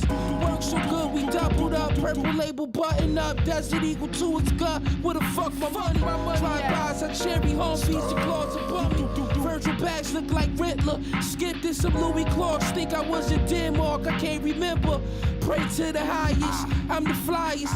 Free all my niggas, I was on the pound with the lifers. Some righteous, some knifers. My name in the Bible, Superfly God, I've been the nicest. My name in the Bible. All base of fish scale, I'm indecisive. Check, the golden child with loads of style. I gotta just point this out. Rome Streets is having one hell of a year. I highly recommend his collab project with Conductor Williams that came out earlier this year titled Train Spotting. Train Spotting by Rome Streets. Phenomenal project. My favorite of his ever.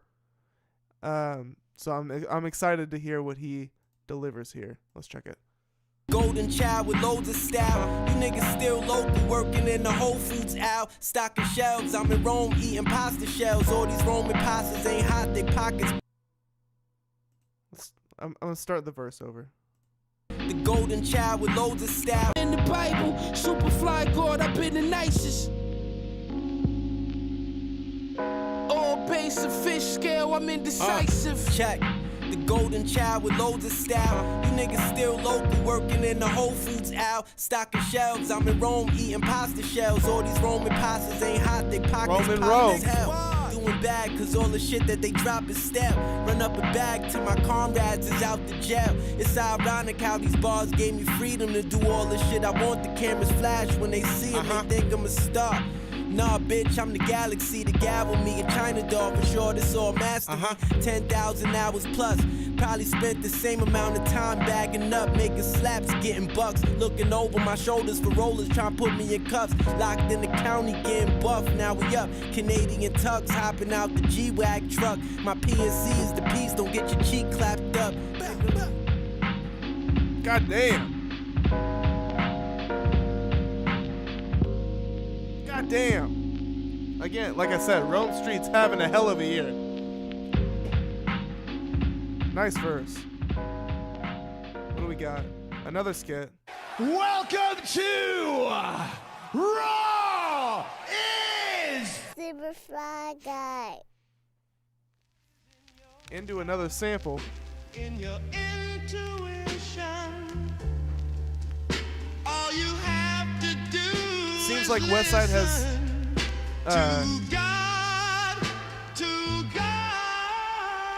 I can't tell these days. I was about to say Westside has stopped using AI, but this might be AI. I don't know.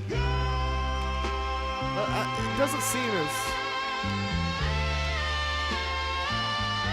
That seems like a real sample. It's not saying some like crazy... Now if it was saying, to fly God, I'd be like, yeah, that's AI, but...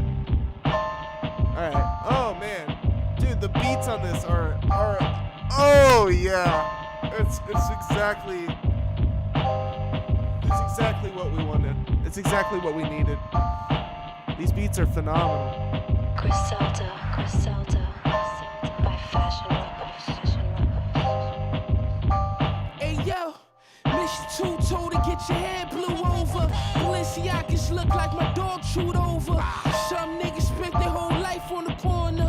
Fiends still knocking 3 o'clock in the morning. I ain't been asleep at 48. Got away from the Jake. Shot a nigga by mistake, but he lived, so it's okay. I was just praying, let's split up. Meet me at the shower when the AM got off. His summer batch took a left, 1-2. Jeff was out of breath. Tiffany blue face, protect fools. Go follow your nose. Tech 10 with the plotting nose. Tucked in the capitals with the bones, yo.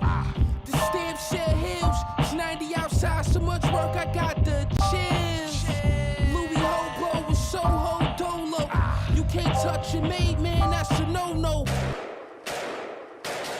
that was fucking awesome.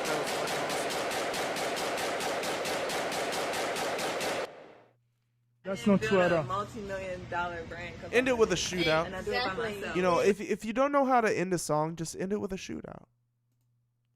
Exactly. You're so lively, actually. You're so cool. Thank you. I am. Yeah. I'm from Buffalo, New York. So Yeah. I like literally come from absolutely nothing. Next track, Our Truth. Westside Gunn. Heels Have Eyes 3. We're having fun. Hey yo, I had to tell Asa your daddy was your pot whipper. I slammed the brick through the table like Josh Bishop. I had the extendo hanging out the Porsche pickup. Bought the bitch fake purchase, she ain't know the difference. I come through, what your whole block with no assistance. Shoot a golden NA for. Dude, between this and the Big L, I mean, if you love hip hop, you are feasting on these two projects tonight. That's all I gotta say. Coke addiction. I walked out of one kitchen to another kitchen. I'm the flyest saliva, keep a stomach flipping. My little nigga 16, he a grave digger. I gave him 5 bands, tied up the babysitter. Sniffed it one time, he brain dead. Put 5 shots in the same head. Boom, boom, boom, boom. Screws all loose, my nigga went all truth. George wanna spit 50 with his 1-2. The Glock 43 on the 41 too. 41 too.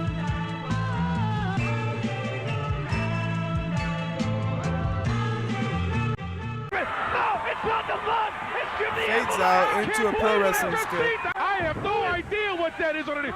It's 2 against 1. The bell rang. This is supposed to be the Thug versus Virgil. All of a sudden, you've got that anvil in there, and down goes who's going to get hurt. Skipping on. Number 8, Babas.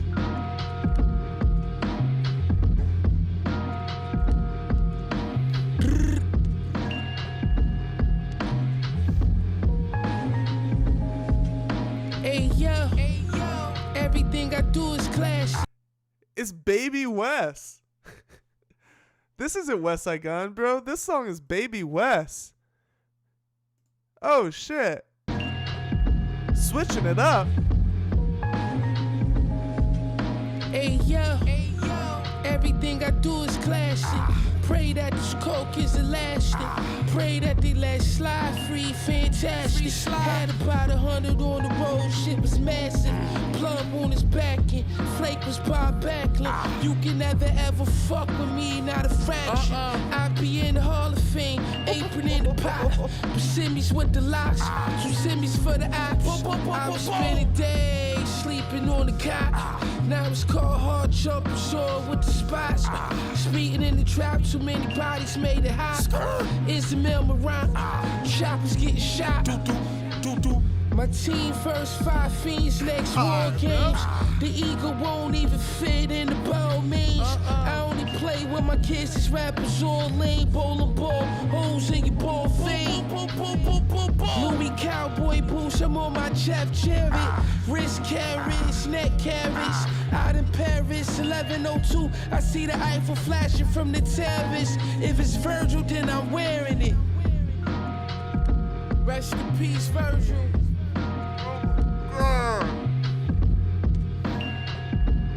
Baby West, Babas.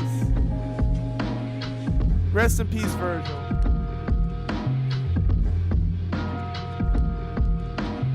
Everything I do is classic.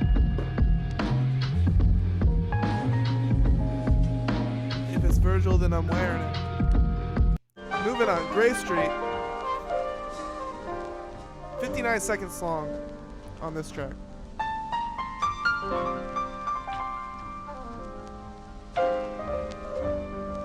God, dude. Westside has a lot of projects, okay? All of them, I mean, some of them are not put together very well. Some of them, the flows are just kind of like chopped up, kind of thrown together. But this one here flows so great. So great. Westside has really come to understand how to build a project. Some Westside Gunn projects are bloated, which isn't necessarily a bad thing because he makes a lot of great music. He doesn't, you know, he makes a lot of quick ideas, so a lot of tracks might equal out to not as long as you might think. But this one, it's short, no fat, to the point. The flow is just I mean, granted, there are a lot of these pro wrestling skits, so it is kind of interrupted, but I don't know. He's not going all over the place. All of the tracks, when I say flow, I mean like the tracks are all matching. They are all of the same. They feel like they're all cut from the same cloth here. And that's not always the case for every Westside project.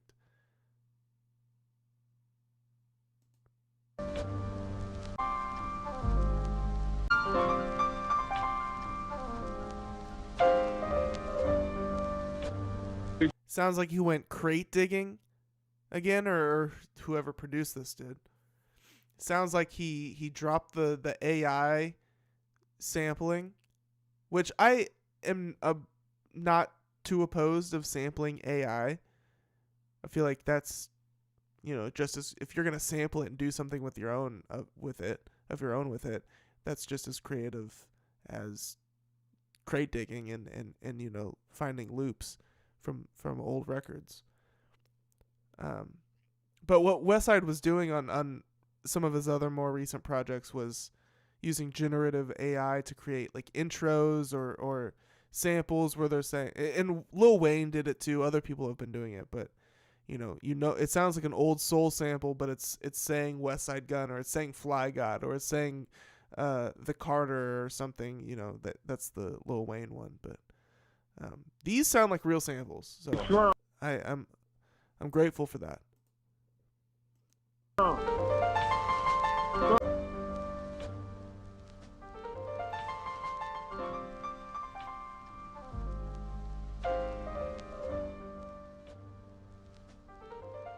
Okay. Track 10, Gus Smacker.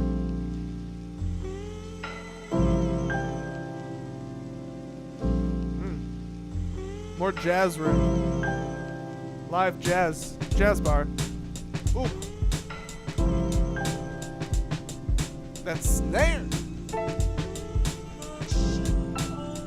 Hey yo, let's get one thing clear. Fuck these niggas, and that's being sincere. This fin to your ears. For years, I can see it now, dude.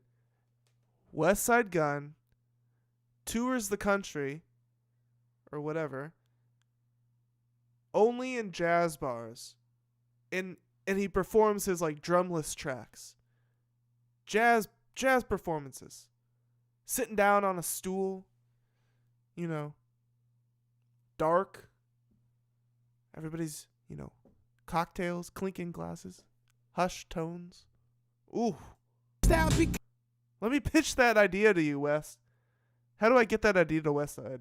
I mean, come on, bro. Let's do it. Let's do it, man. Westside.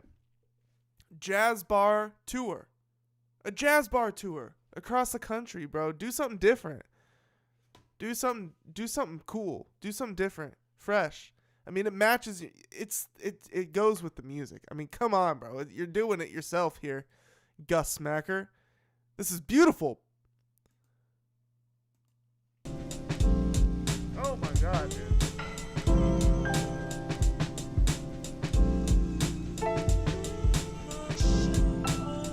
Hey yo, let's get one thing clear. Fuck these niggas, and that's being sincere. This fin to your ears. For years, my style be copied and stolen from my peers. You sloppy. The G63 Grand Edition looking boxy, probably on the boulevard. Came from behind the Range Rover, shot at least 100 bullets off.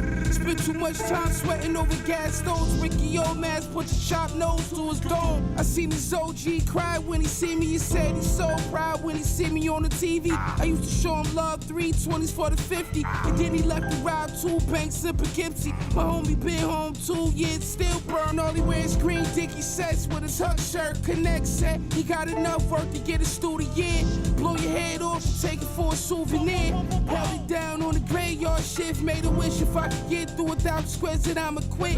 Hey, common sense. Don't chase no bitches, cause I promise you they gon' be with $1 spent, and that's word to Gustavo. So every day I make money and pray I be the one to make the change for generations on the way. I ain't the same as these niggas, I can't explain it, but I feel like Joey Crack off the Remy. I'm on the way up. I'm on my way up, fly as a motherfucker, I just pray I stay up.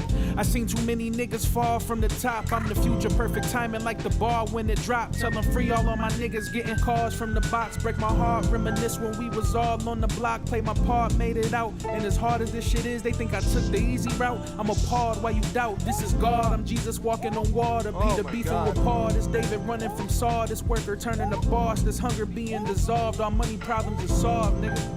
Oh my God, for real. That shit was fucking great, dude. Amazing verse. Oh my God. Oh my God. Oh my God. Oh my God. That shit was awesome. All right. Josh Bishop outro. Why not individuality?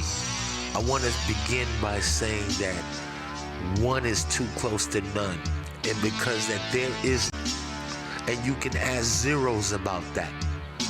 So, as you can see endlessly, there is only one thing to do, and that's 13. Rakim. Rakim. Bro. Rakim. In fact, matter of fact, dude, I got my flashcards, dude.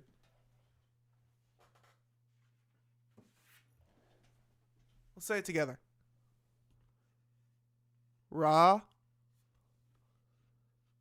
Kim. I keep my flashcard on deck, bro. Shout out. Thanks for tuning in, man. Thanks for sticking around. Shot by Fabby. I don't know how you say it, but I remember you, bro. We talked in the comments, dude. Thank you for sticking around. My apologies for mispronouncing Rakim. I still have not lived it down. Okay, if that makes you feel better. So we just listened to the Big L album. We just listened to the Westside Gunn album. If you are not fed, if you're a hip hop fan and you do not feel satisfied and fed tonight, I don't know what to tell you, man. Those two projects were fucking amazing. I mean, oh my God, bro.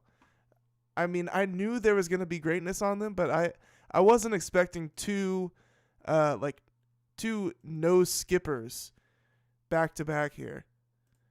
2 no skippers. Hell yeah. All right. So that's a lot of new music and whatnot.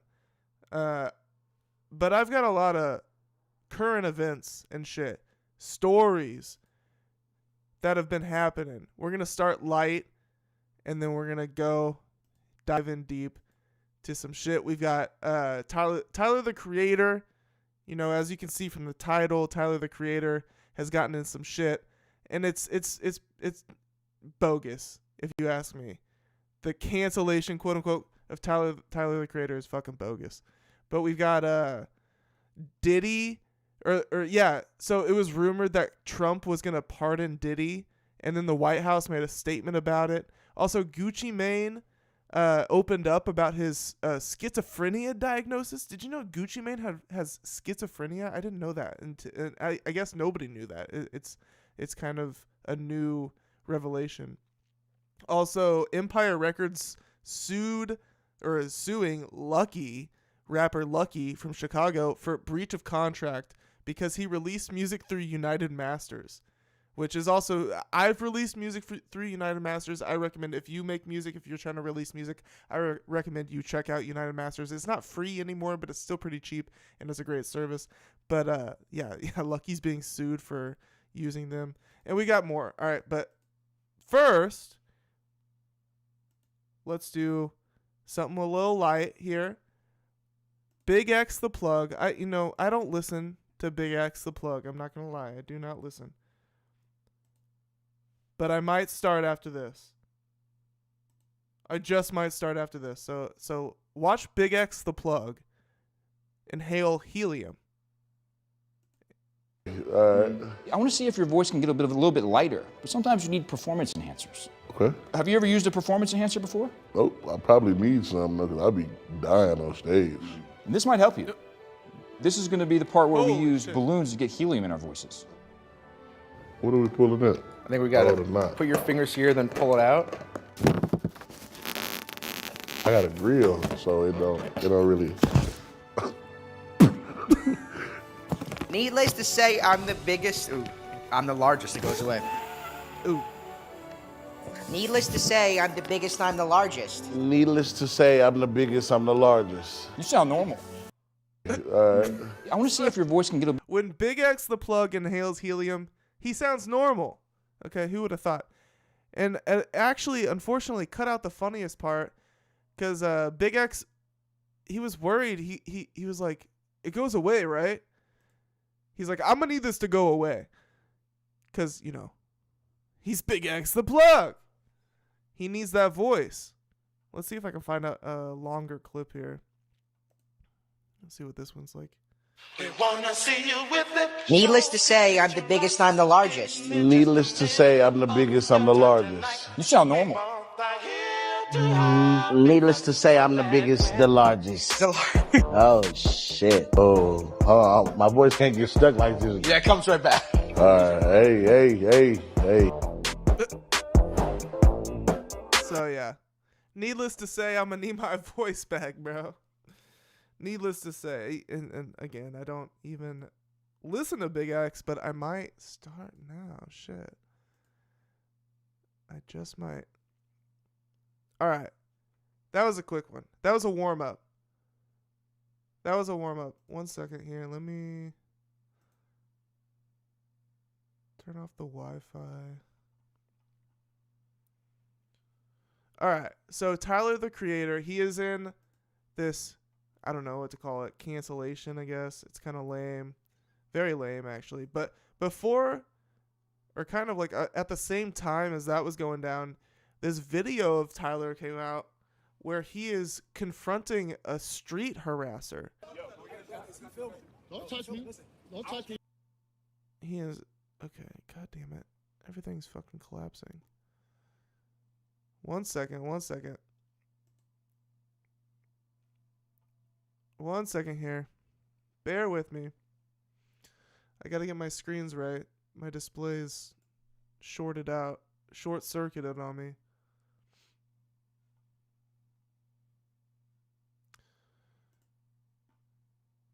Displays. Yeah, happy Halloween. It's like Christmas in my house.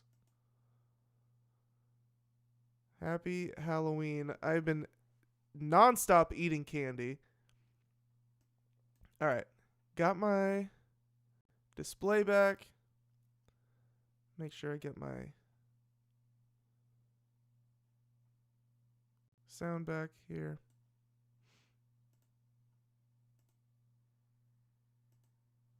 Okay.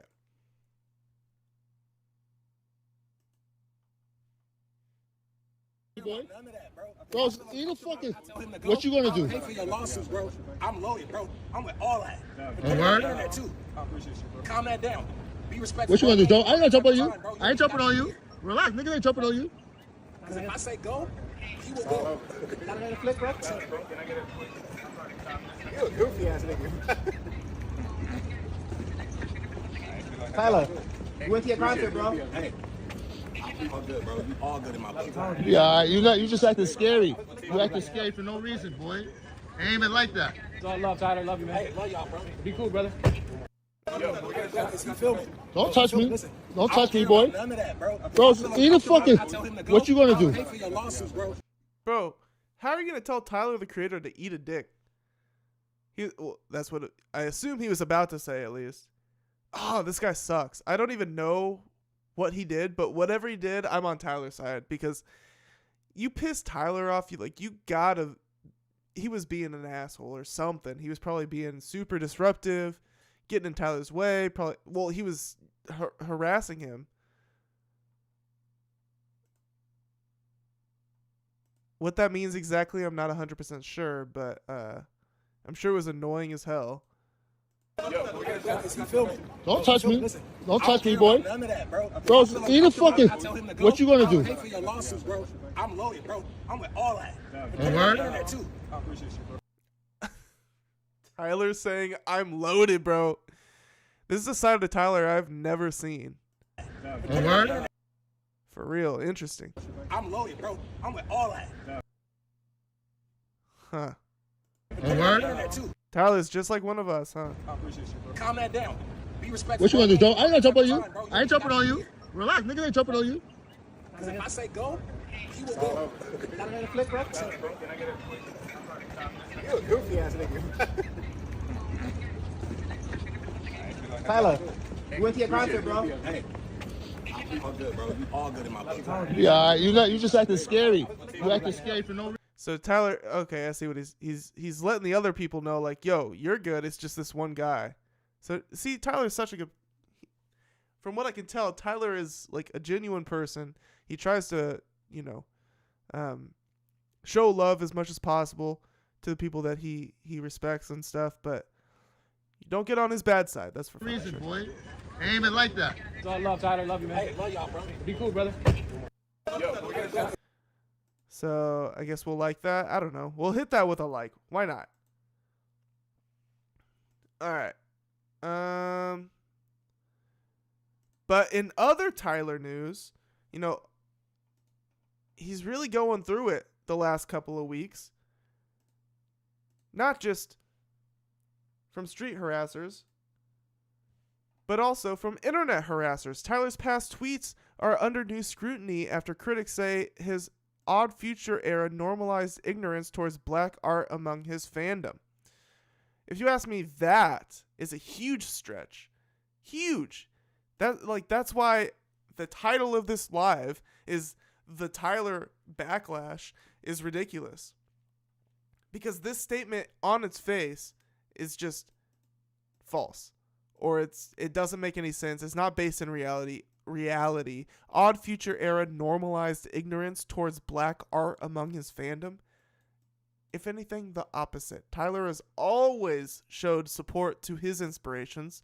Pharrell Williams, D'Angelo, who has always been one of them. He's always posted about D'Angelo. He is, when I say always, I mean for years he's posted about D'Angelo as being an influence among many other black artists. Too many to name, honestly, off the top of my head. But Tyler is facing mounting backlash after a tribute to D'Angelo spiraled into a heated debate about race, fan culture, and his own controversial past. Why is Tyler facing backlash after his D'Angelo tribute? After neo-soul icon D'Angelo passed away on October 14th, Tyler shared a tribute post online to honor one of his biggest musical influences. We are so lucky, this is the quote, "We are so lucky to have been alive to enjoy his art," Tyler wrote at the time. "My musical DNA was shaped by this man, forever grateful, safe travels." However, the comment section under his post, which has since been turned off, were reportedly flooded with off-topic and insensitive replies from fans who either didn't know D'Angelo or made jokes about when Tyler's next album would drop. The tone-deaf responses sparked outrage across social media platforms, particularly among fans who felt they revealed a larger disconnect between Tyler's audience and the black artists he champions. So, another layer to why I think this backlash is so ridiculous is because how is Tyler supposed to control who his fans are? I mean, he can to an extent, but he's not like a streamer. He's not he's not like directly in contact with his fan base, like somebody in like an internet personality might be. He is an A-lister. He is a mega superstar at this point, in my opinion. He is selling out arenas. He is in a different stratosphere than like an internet personality. Okay, he doesn't have control exactly over who his fan base is. Okay, he makes black art. He is a black artist making black art inspired by other black artists and some white artists, of course. But who consumes that isn't necessarily up to him. He markets it towards, it's not towards a certain race, honestly. Golf Wang and his other brands, his merch, black, white, whatever race. It's not marketed towards a certain race. So whoever ends up consuming it the most, Tyler has no real control over that. And surely, the biggest consumer of the biggest, monetary consumer of hip hop in America is probably white people. Even though it's a black art created by black artists, mostly. I'm sure most rappers' fan bases who pay the money, most of their, racial chunk of the pie, just based on numbers and the fact that we're in America, is probably white people who are ignorant to a deeper knowledge of black history and black artists. How is this Tyler's fault? It makes no sense. It makes no sense. So the next point. What did Tyler say that sparked more controversy? In response to the wave of comments, Tyler tweeted and later deleted a tweet about, quote, sun dodgers. The term was interpreted by some as a derogatory way to refer to white people, while Tyler previously used the phrase in reference to ICE agents in an unrelated Instagram post. Its use reignited long-standing criticisms about the racial dynamics within his fan base. How did fans and critics react online? A Reddit user pointed out that the situation revealed, quote, the interesting ways in which black music is heard but not truly digested by non-black fans. This opened up a wider discourse on X about how Tyler's white fan base engages with black culture on a superficial level. So here's Kirko tweeting, Tyler, the creator, liked a post calling out his fan base's relationship with black music. So the post that Tyler liked said, Tyler's fan base hates black music despite Tyler himself having a very deep love and appreciation for it. He has Charlie Wilson, Erykah Badu, DJ Drama, etc. collaborations, and they still refuse to engage with black art on any meaningful level, very cannibalistic.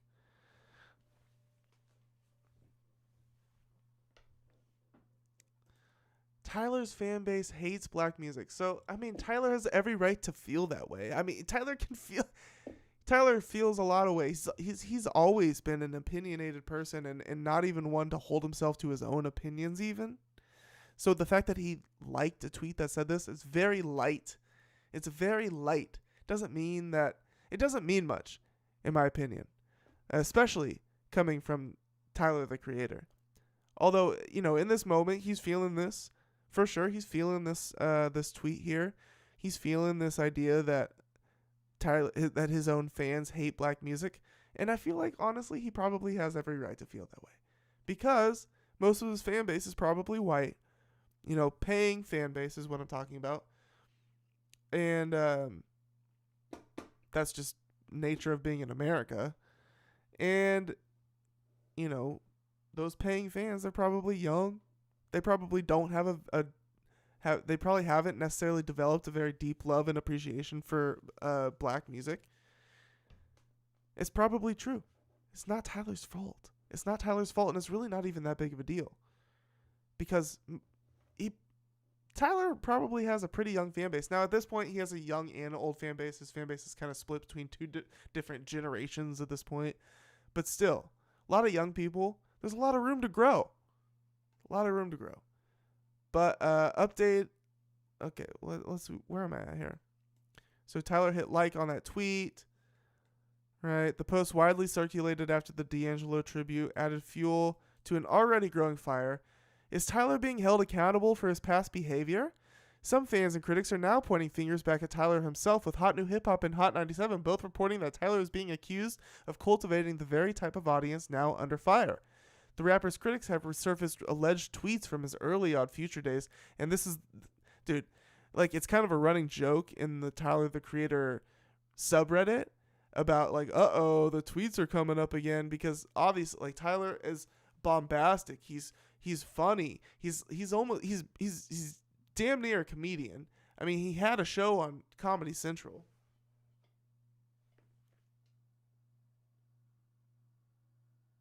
Jeez, I just, God, that freaked me out. I heard stomps. It's probably my dog or something, but God damn, freaked me the fuck out.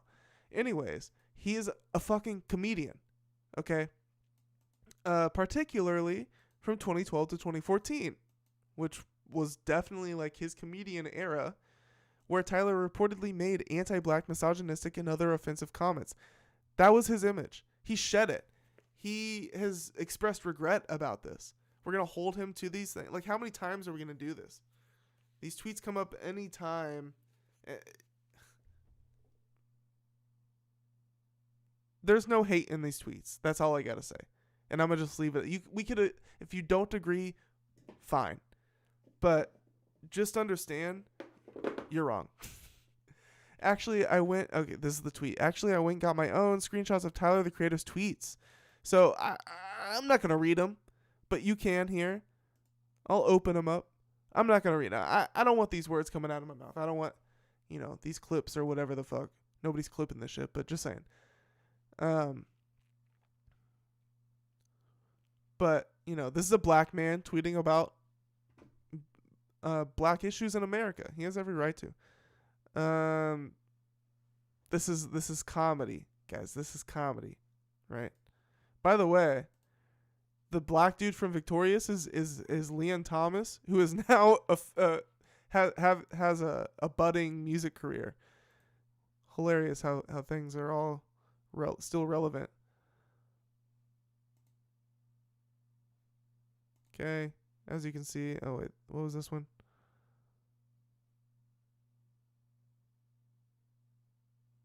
Okay, so, pretty light, honestly. If you're taking these as hateful or bigoted or problematic, you're tripping, if you ask me. But one of the most widely shared posts is from February 2014, where Tyler wrote, "I hate Black History Month," right? So that's the one. On its face, like, whoa, yeah, but it's Tyler the Creator, so like, come on. Other tweets criticized Ferguson protests as performative. Right, this is 2014. Has Tyler responded to the criticism? So far, Tyler has not made any public statements addressing the backlash. However, Hot 97 notes that he appears to be quietly deleting some of the old tweets that have resurfaced. Fair. In his Chromacopia album released last year, Tyler addressed his problematic past on the song "Thought I Was Dead." Of course, right? He even predicted this time last year. Pull up old tweets, pull up old t-shirts, all that. I moonwalk over that bitch. Hee. And that's a bar too. That part of the song goes really hard. So okay, and then the best explanation here, the best timeline that I've seen so far actually comes from Reddit, where this post here, somebody asked, "Can someone briefly explain why Tyler is getting canceled?" And the top comment, "Black culture legend dies, D'Angelo." Tyler posts it. Young fans who don't know about D'Angelo disrespect the legend. Tyler calls his fans, quote, sun dodgers, white, right? Young fans dig into Tyler's edgy past because they were offended that Tyler called them sun dodgers, which they deemed as a derogatory term for white people. So then they dug into Tyler's edgy past, you know, his comedic tweets. Tyler gets embarrassed and deletes those tweets. Tyler, quote, canceled, will happen again in 3 months. Now, I think that's like pretty much sums it up better than anything else could. So we're going to give that a like. At least next time the tweets won't still be on his Twitter, I guess. Somebody goes, wild that young Tyler was probably like a lot of us who are teens, the ones who constantly used to say bullshit and nobody would give a damn about it. Even though I like Tyler a lot and I'm young, those things that he used to say, all that controversy, was part of him maturing since after he locked in, he truly started growing up and turning into an adult, still goofy and all. Yeah, and to be honest, like, I'm not as young as this commenter here. I was in high school when he popped off. I was a freshman in high school when Yonkers was starting to hit the scene and whatnot. And he never was really, like, canceled. Like, obviously there's controversy with his crazy music videos and lyrics and stuff, but it was always kind of, at least once he got on Comedy Central, it's kind of known and accepted that he's coming at it from, like, a comedic, satirical angle, or like a character type of vibe. And then once Flower Boy came out, it was completely shed, and he, you know, started to know who he was on a deeper level. But he is just an entertainer at the end of the day. He is an entertainer. All right. Let me take a 5-minute break here. 5-minute breather. Then I'll come back and finish these news stories, and then I'm gonna jet out of here. I was gonna do the Playboy Cardi thing. Playboy Cardi, new video footage of his police footage of his ex-girlfriend after the assault a few years back. Definitely will still get to that, but not gonna be tonight. It's already 1. I got quite a few stories to get through still. And that one will take a while, so I'll push that back to the next stream, which hopefully is in the next few days. Maybe Sunday or Monday would be cool. I'll do that story, plus the new Playboy Cardi allegations. He allegedly assaulted his limo driver or something. I haven't looked into it too deep, but that was a headline. And I'll do a classic album reaction, which I'll keep it a surprise of what album I'm going to do. But I actually don't know 100% what I'm going to do. So I'm not even going to say, but that'll be the next stream. But give me 5 minutes here. Give me a breather. My throat's starting to get tight. And then I'll come in and finish the last 2, 3. Oh, wait. 2, 3. Last 5 stories. Some are quicker than others. Some are super quick. Some are a little longer, but okay. All right. I'm back. Hey. It's late. It's 1:13 a.m. Central Time. That's my time zone.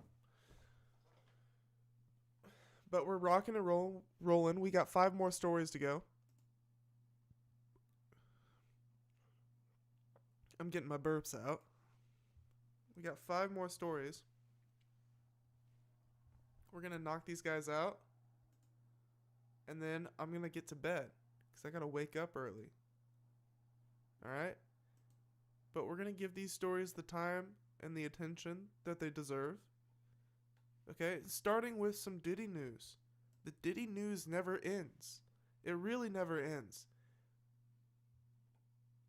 He's in jail, but it still keeps coming. So, there was a rumor last week that President Trump, God, love him or hate him, there was a rumor that he was going to fucking commute Diddy's sentence, okay? So this was the original headline here, posted by TMZ on October 20th, 2025. Trump considering commuting Diddy's sentence possibly this week. Talking, that week, which 11 days ago at this point. So almost 2 weeks ago, right? So that was reported. There was this rumor, blah, blah, blah. But then the White House put out this statement, actually, that Trump will not be doing that. Okay, so it seemed very plausible that Trump would be considering that. But on October 21st, wait, is that exactly one day after this TMZ article? Let me see here. Yeah, so the next day. So the rumors were circulating on October 20th, but then by the next day, the White House put out a statement squashing those rumors. In a surprising twist towards morality from the Trump administration, something we don't often see. Sean Diddy Combs won't be walking free anytime soon, at least according to the White House. Media speculation emerged on Monday, October 20th, that the embattled music mogul, who was sentenced to 50 months in prison, that's 50 months in prison earlier this month following his sex crimes trial, was going to have his sentence commuted or reduced by Trump. The president had previously acknowledged that Combs and his team had reached out to him for a presidential pardon. TMZ reported that a high-ranking White House official confirmed that Trump was deliberating a commutation, adding that the president, quote, could set Diddy free as early as this week. Yeah, he could if he wanted to. However, in a statement to USA Today on Tuesday, October 21st, a White House spokesperson said there is, quote, zero truth to the claims in TMZ's story. Quote, the president, not anonymous sources, is the final decider on pardons and commutations, the official added. So, I mean, it just sounds like Trump hasn't said anything yet.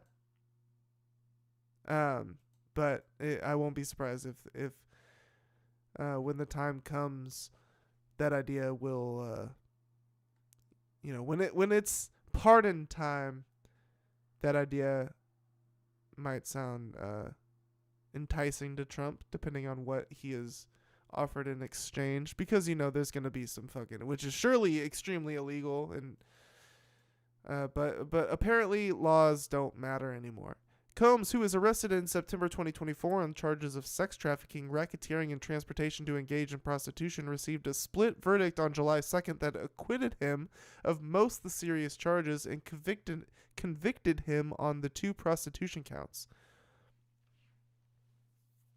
3 months later, on October 3rd, a stoic Combs learned in court that he would be incarcerated for approximately 4 years, though the federal detention center where Combs will be relocated has not been determined. He has been behind bars at Brooklyn's Metro Detention Center since his arrest. So he could be released in less than 3 years after receiving credit for the time he has already spent in custody. On Monday, Combs' legal team filed a notice of appeal in the U.S. District Court for the Southern District of New York, according to a document obtained by USA Today. The details of the rapper's appeal will be submitted to the court at a later date. You want to see a gallery of Diddy's sentencing date? I do. Curious. Diddy's sentencing. See the end of the music mogul's legal battle as it wraps up in court. So this is Combs' mother, Diddy's mom. Man, she has got some bronzer tan. Is she? I don't know. Well, maybe I think it's just the blonde. It's the blonde wig that is extremely unnatural. But, so yeah, that's October 3rd at the trial, the day he was sentenced. Quincy Combs and Delilah Combs leave the court after Sean Diddy Combs was sentenced to more than 4 years in prison over conviction, blah, blah, blah. His kids, right? King Combs and Raven Tracy leave Manhattan Federal Court after the sentencing of Sean Diddy Combs. So that's his son and his son's girl. Man, he looks just like him. King Combs looks just like Diddy. Justin Combs and Misa Hilton leave the court after Diddy was sentenced to more than 4 years. Just citizens. People react after Diddy was sentenced.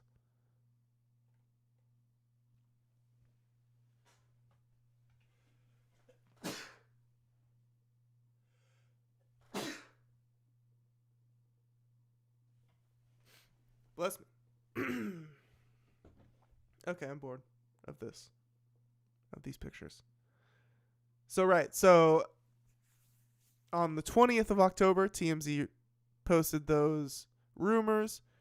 On the 21st, the next day, USA Today is reporting that those rumors have been deemed false by the White House itself.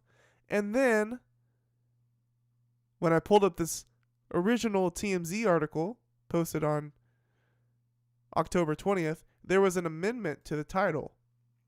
As we can see, it says, TMZ stands by this story, after White House denial. Okay, a little subtitle, a little pre-title or something. An update. What the fuck? I didn't click on that, I swear. What the fuck? Gotta love the internet. But yeah, so TMZ is standing by their original reporting. Says the White House Communications Office is saying our story is not true. We stand by our story. Our story is accurate. Okay, so TMZ tends to have solid sources. Maybe you have reason to believe that that's not true, but they have sources deep in the trenches. Okay? So if they're standing by their story and not backing down, I'm not one to believe the White House. Let's just say that, okay? At least not this administration. So I could definitely see it happening. I could definitely see Trump. I just don't think it's pardon time. I don't think Trump wants to give any hints out. I don't think he wants to, let rumors circulate. I think he just wants to drop the pardons like an album, like a surprise album. A surprise drop. One morning we wake up and fucking Diddy and Bernie Madoff and I don't know, Ghislaine Maxwell are all free, right?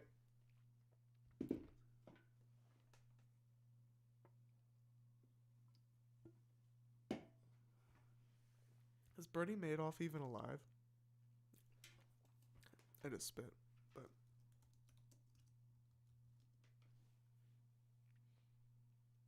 Oh, okay. Bernie Madoff died in 2021. So, whatever, bro. Okay. Moving on. Gucci Mane has schizophrenia. Okay, Mental Health Awareness Month. Is that October? I don't think so. But we're going to make it October, all right? In honor of Gucci Mane, because he opened up about his schizophrenia diagnosis. Also, his controlling mental health episodes and more on The Breakfast Club. Okay, and so one of the last streams I did was a Gucci Mane album reaction. And in that album reaction, I vocalized that I was curious, what are the episodes? The album is titled Episodes, and I was like, okay, so he's talking about having mental health episodes or whatever, but I was curious about more details of that. And you can go back and watch. There's proof. It's on video. Couple days later, it turns out I was right to be asking this question because there was more to the story. He literally has schizophrenia. He's talking about, the album is about his schizophrenic episodes. Which is not what I was expecting, to be honest, but my question has been answered, so let's hear it from himself here. Let's hear what he has to say on The Breakfast Club. Wake your ass up. The Breakfast Club. Y'all finished or y'all done? Morning, everybody. It's DJ NV, Just Hilarious, Charlamagne the Guy. We are The Breakfast Club. Lauren LaRose is here as well. We got a special guest in the building. Yes, indeed. We got Gucci Mane and his wife, Keisha KR. Hi, guys. Welcome. Hey. How y'all feeling? Y'all look amazing. Thank you.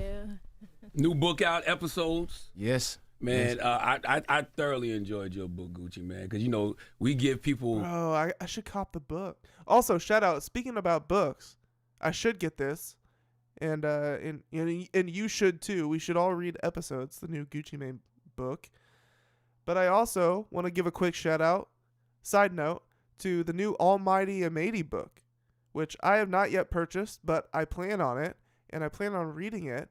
And it's titled like 100 Ways to Die in the Hip Hop Industry or the music industry or something. And it's all like a bunch of stories about Almighty M80's past and present and whatnot in hip hop. It's a bunch of stories of his times with rappers, Wu-Tang members, Rakim, Cannabis, Chino XL, etc.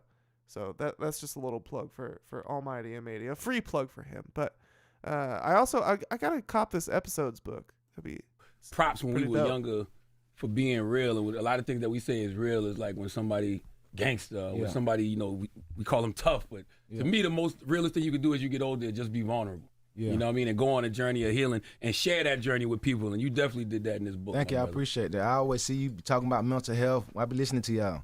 And you always championing mental health. You know what I'm saying? So that was I said, make sure y'all get that book to Charlamagne before I come up there. Absolutely. Because I knew you was going to read it. Absolutely. Yeah. So what got you to the point where you said this is the time to share the story? Because most people will say, like, you know, I don't want to share that story. It might be embarrassing. It might make me look this way, but you were open and completely open about it. What got you to that point was like, this is the time? I think I had an episode in like 2019 or 2020. COVID. Around COVID. And that was just like after that, I was like, man, I got to really just hold myself accountable and take care of my health. I don't never want to have an episode again. I'm like, I'm going to see a therapist if I had to take medicine. I wonder what the episode I kind of like threw the towel in, like, you know. I hope he goes into more detail about what this episode exactly, what these episodes look like.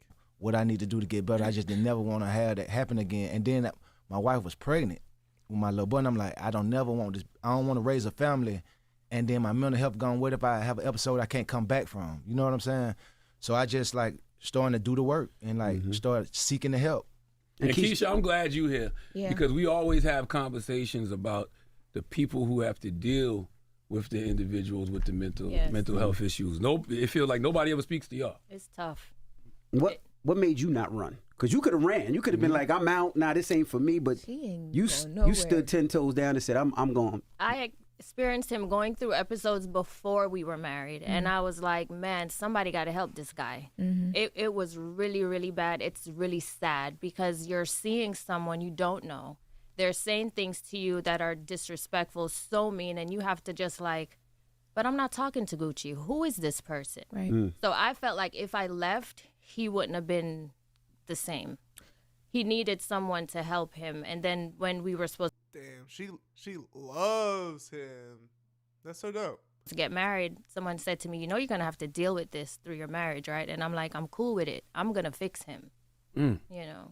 How heavy is literally the meme. I could fix him. Was that for you though? Because the fixing isn't like an overnight thing. No. I saw Gucci, you did Big Facts, and you were talking about how one time you said to him, I should record this so that you can see, because he wouldn't even remember some of the things he was doing, but it would like, you'd be like, oh my God, like what's happening right now? Yeah. How heavy was it in the process of trying to help him get better? There was one point I had to just go on my knees and pray because it's like, he's like, I don't like you. I mean, the things he would say are really, really bad. And I just have to like take a deep breath. Like I said, I'm not talking to you right now. You want to sit here and be crazy So he gets mean? Oh, jeez, that sounds awful. alone? I'm not going to allow you to be crazy alone. Yeah. So like I have to like set a plan up. Like at one point I called his attorney, I called some bodyguards, and I just planned a whole kidnap, and we kidnapped him and took him to the hospital because we could not get him to the hospital. Shit. And he was trying to fight them and said we planned a kidnap. everything, but it was 6 of them he couldn't Did handle. she just admit to a crime? Careful, Keisha, careful. And we threw him in the car. He would try to jump out the car. We duct taped his mouth. We tied his hands behind his back. We threatened him with a knife. It was crazy. So we put him in the center of the car, you know, and that was like his last episode. That's a 5150, right? That's what they call it? When you go to the Yeah, but they try to do things where he could sign himself out, and I'm like, he's not signing. Like I'm stern with them. He's not signing himself out. I'm his wife, and I'm his power of attorney. He ain't going nowhere. Like I have to be strict. It's kind of like you have to go in mother mode. Put him in the straitjacket. You know, and put your foot down. I guess I shouldn't make that kind of joke when he literally has schizophrenia. So, man, I don't know much about schizophrenia. I'm realizing it sounds very scary, and like if the patient gets violent, that's pretty frightening. I wasn't mean. I don't know. I feel like there's a lot of mental health issues that just cause like meanness. never scared he would hurt me. People were scared for me, but it's a scary moment. Yeah. Because I asked her that, was she scared? And she was like, I'm not scared of you. I tell him all the time during it, I'm not scared of you, so we gonna figure this out. Like I have to get gangster with him because and I'm like, all right, we gonna see. Yeah. Let's do this, you know? In the Ice Cream Fever Dreams chapter, Gooch, you said that you said when you need help, the only person you can rely on. Ice Cream Fever Dream? I think that's one of the songs on the album. Is yourself. Yes. Why did you feel that way in that moment? Because that's how I missed it. On chapter, Gooch, you said that you said when you need help, the only person you can rely on is yourself. Yes. Why did you feel that way in that moment? Because that's how I felt, especially with like, you really the only person you can do. Like, you got to do the work yourself. You know what I'm saying? If you want to like really get better, people can want it for you, but you still got to want it more than they do. You know what I'm saying? You got to want it. You got to do the work. You got to live with it. You know what I'm saying? So that's probably why I said that. The reason I asked is because you start the book off talking about Big Scar. And, you know, you and Keisha definitely helped Big Scar in that moment when he was having an episode. Yes. So, I mean, you did help somebody. Nah, I was trying my best to save Scar. I was trying my best to save Scar. I'm gonna jump in. 20 minutes in. It's an hour long. So you think you know Wicks? I highly recommend you go check this interview out for yourself. I will have the link in the sources of this in the description. Just give me like 24 hours to get it updated. I may have time to do it tonight after the stream, actually. But we're jumping 20 minutes in here. All the previous verses was so big, so I'm like, man, this dope. You know what I'm saying? This gonna be big for me. Everybody gonna be like, my catalog gonna go up. People gonna just I was excited about it. Early days of his career. Now, actually, Jeezy said he said here on Breakfast Club he wanted to do it with you, but you turned it down. That's what that conversation was. Jumping ahead more. So I said, okay, there's an episode coming. I wasn't that good of a pro yet. Okay, let's see what they're talking about the episodes. I want more details of his episodes. I'm curious. Empty eyes, soulless. Like, I say the most meanest thing. Oh, here we go. This is perfect. So you call yourself a recovering madman, right? Yeah. What does madness look like to you today? And how do you recognize it when it tries to creep back in? Madness is like a very evil side of me. You know, it's very no compassion, no empathy, like void of just of good. And you can tell that that's not him. Like, he's super self-aware about it. He's like, yo, like, he seems scared of that side of him.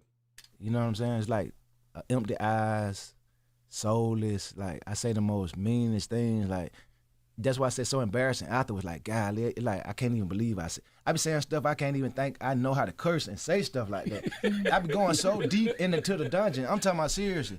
That it's like, it's probably hard for him to fully describe because he does have like a real schizophrenia diagnosis. So it truly is like a deep mental health crisis when he's in these episodes. So embarrassed about what I said afterwards. Like, that's what the madness, like, it's bad. You see how like when Kanye flip out and he starts saying and he just like go deep. I'm like that. It just get bad. Like she said, the only thing about it was my wife been keeping it so like when I did have an episode, nobody in the public saw it. But man, you know, I just want to give dude. She is the best. She is awesome. Grace and just say thank you to all the people who close to me, who I done said some stuff too. Y'all know I didn't mean it. You know. What does madness look like to you, Keisha, when you see it creeping up in Gooch? There was one time he stood outside for 24 hours at the door, just standing. What? I said, get inside. No. I said, did somebody give you a cookie or lace it? What is wrong with you? Because I'm not even catching on. I just want to stand up out here. He said out there 24 hours. What the fuck? That's an episode. And it sounds like an episode. That's wild, man. 24 hours. Wow. I said, okay, there's an episode coming. I wasn't that good of a that's not even the episode. That's the pre-app. Pro yet. So the episode came like a week or two after that. So that was a sign. So do you have to just let him be in those moments, even though he just standing outside, you just let him stand there? Or? No, I don't play with him now. Then I let him stand out there for the 24 hours. Even 4 or 5 a.m. he out there. But if he was to do that now, he going to the hospital. Do your kids break you out that episode? Like when you see the kids, you like, nah. He hasn't had an episode since they were born. Wow. Like that would make me just be so scared about him. Like that would scare me. Like I cannot level my kids see me like that, and I can not be where like I'm not on point to be needed. We love a good dad. We love a responsible father over here at Quarter Day Recordings. Handle the business of raising the baby. Like I'm, you know what I'm saying? Like I get them up for school every day. I can't be in the hospital. You know what I'm saying? My little boy, he can't even stand a day without me. He like, Dad, I miss you when I leave. So I just want to be on point for my kids. Do you miss old Gucci? And when I say old Gucci, I mean going out, being in the studio with your artists. I kind of miss being. It's only certain things from like my manic behavior that's good, and that's like I kind of like used to be in the studio. I used to be way more productive. You know what I'm saying? I work out 2 times a day. I be restless. You know what I'm saying? So I do like. I ain't trying to like romanticize that part about it, but it's a part about this man. It make you like super hard working. Like you don't even need sleep. You just stay in the studio. You just always. So you're so prolific. It made me really prolific. So I do miss that part. Like now I'm not as prolific. I don't put out 100 mixtapes. I only put out 1 album every 2. That it makes sense. It's all coming. Oh, stream unavailable. Uh-oh. My stream suspended. Uh-oh. My stream was suspended for policy violations. Can we come back? Okay. Stream is no longer being blocked due to copyright issues. Okay. We're back. Oh my god. I'm so glad I didn't exit out of it. Okay. So, lesson learned. Breakfast Club claims your ass. Go finish the interview yourself. I will be linking this in the sources in the description soon after the stream has ended. You can go finish this yourself. I'll give it a thumbs up. Good interview. Shout out Gucci Mane for opening up about his schizophrenia diagnosis. Episodes. My question has been answered. His episodes are schizophrenia. Let's see what the comments say. Top comment. Damn, that's crazy. Gucci's been dealing with that shit the whole time. No wonder he thought his plug was an alien. Doing a lot of drugs or alcohol will do that and leave a permanent mark on your brain. True. Okay, I didn't cross my mind if, drugs and alcohol can induce schizophrenia. If you already are prone to having schizophrenia, or schizophrenia runs in your family, or if schizophrenia was already going to show up later in life, drugs and alcohol can bring it on quicker or induce it. They may exacerbate problems that are already there. For instance, bringing psychosis upon a person with undiagnosed schizophrenia or bipolar disorder. But the idea that street drugs will cause these disorders is an urban myth. And then somebody replies to that saying, this is purely anecdotal, but the same happened to my dad, but with alcohol. He spent all his life living with undiagnosed ADHD and other mental problems, and the only way for him to cope was to sedate himself with alcohol since he was 14. He said being drunk was the only way he could feel normal, and to tell you the truth, I believe him. Drugs are not consumed just for the fun of it. They're consumed to cope with the world in our terms. Man, that's deep.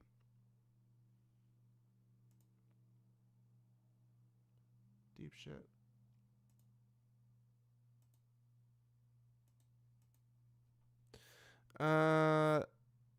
Somebody else says, I respect Gucci a lot for talking about this. I'm glad he's doing better.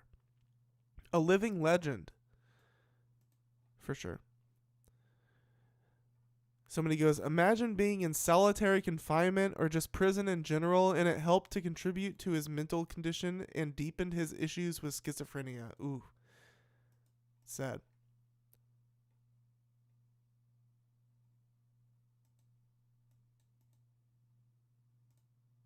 See what this is. This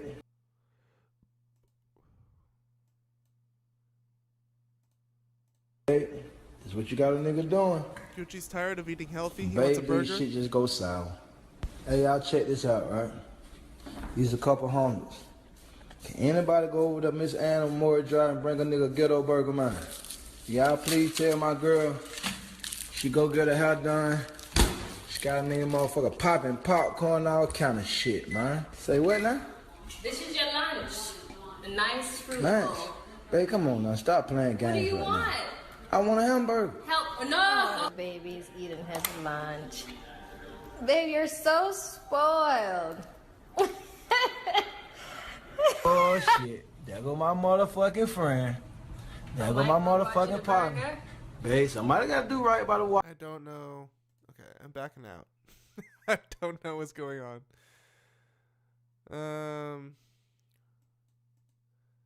Somebody says, long history of schizophrenia in my family, direct, siblings, parents, cousins, suicides and more, art, music being my outlet, growing up and seeing my people I looked up to have episodes in plain view.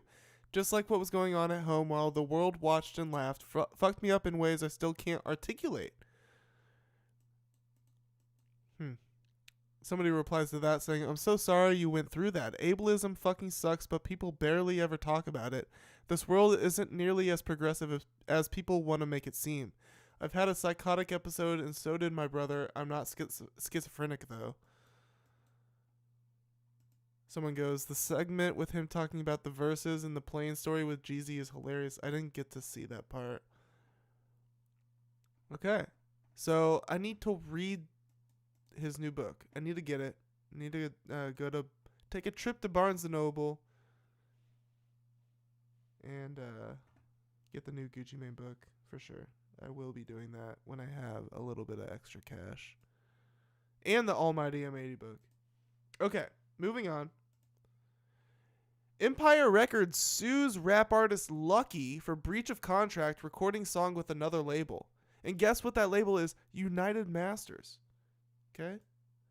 Lucki is being sued by Empire Distributions for allegedly breaching their contract after releasing a song under United Masters. Quote, Empire additionally claims it has paid Lucki nearly $10 million in advances and expenses since 2019 and says those agreements granted it exclusive worldwide rights to distribute Lucki's recordings and required that he not release or appear on music distributed by anyone else.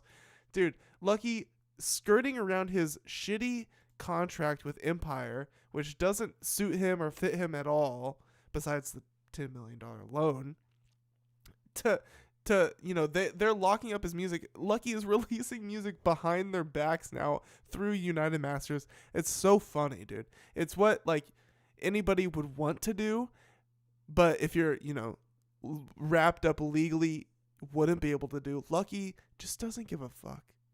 Lucki said, nah, this music's coming out. Okay, and here's Lucki trolling them, going shh with a smiley face. So he doesn't give a fuck. He knows what he's doing. He's doing it willingly and funny. No comments. Comments are turned off on this below the hip hop post. Okay, so for whatever reason. But that's reporting on that. I guess. Well, let's find more. That's the below the hip hop post about it. Let's see what else we can find.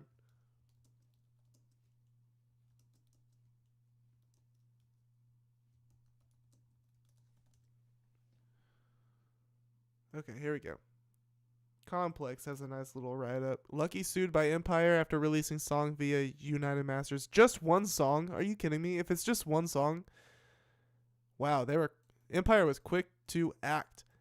Rapper Lucki has been sued by Empire for allegedly breaching his contract in the lawsuit filed by San Francisco Superior Court, or filed in San Fran Superior Court on October 21st. Empire Distributions Incorporated claims that Lucki, real name LC Kamel Jr., LC Kamel Jr., and his lawyer utilized deceptive methods to get out of a contract that allowed the record label to option new albums this year.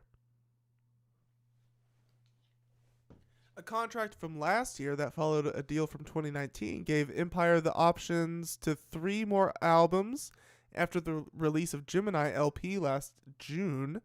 The record label claims that it exercised its option, quote, by conduct through paying for new recording sessions and more than $600,000 in production invoices. In August, the label sent a formal written notice of the option.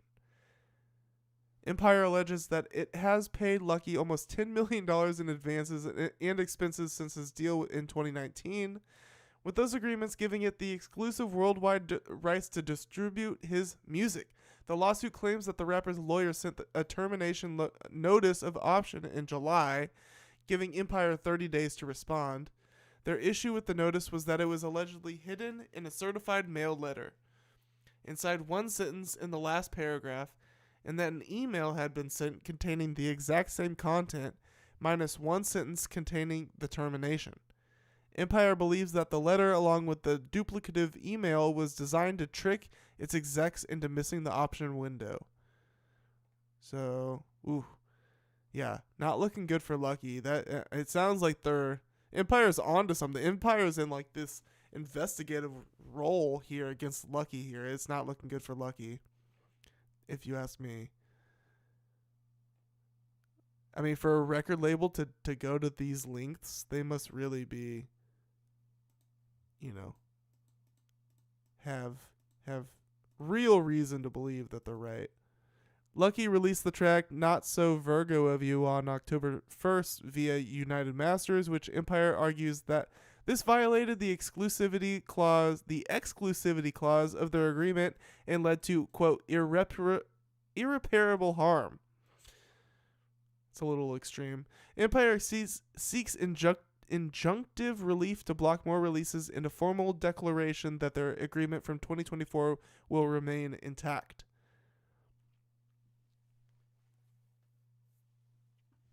Hold up one sec.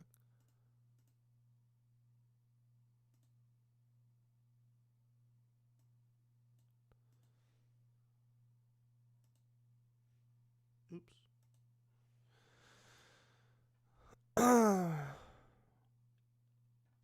Not So Virgo of You has since been removed from music streaming platforms.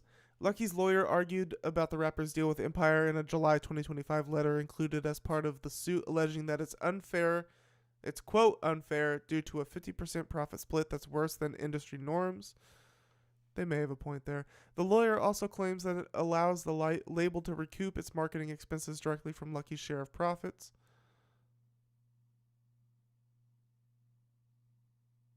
The status of Lucki's upcoming Drugs Are Bad that he announced in March remains to be seen.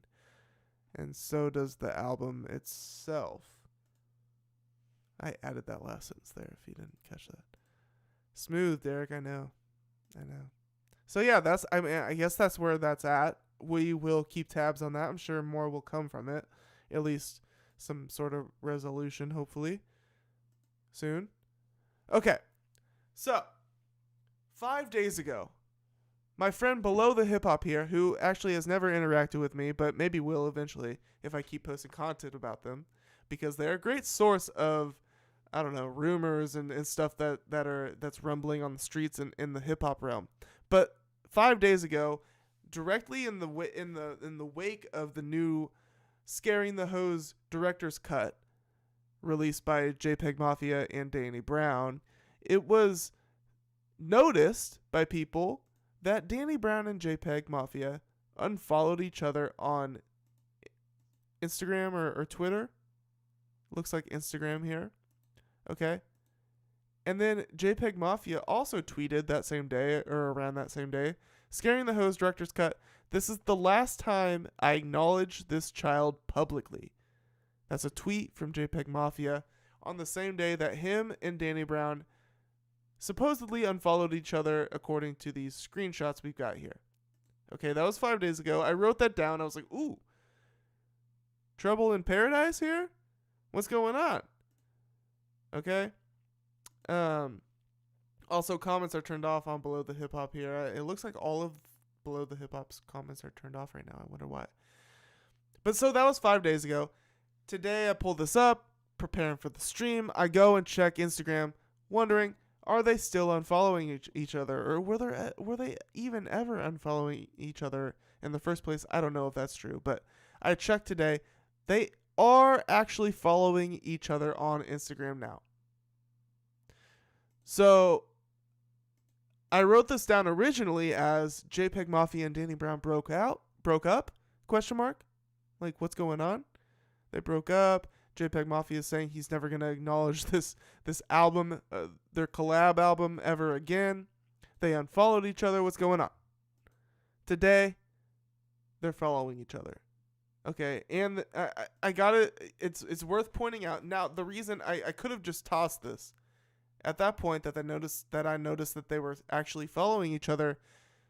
I would have just tossed this if it weren't for the fact that I think it's worth pointing out that I think it might have been a marketing stunt, like a publicity stunt, because they just released this director's cut of their album, and if they broke up at the same time as them just releasing this director's cut, it's on people's minds.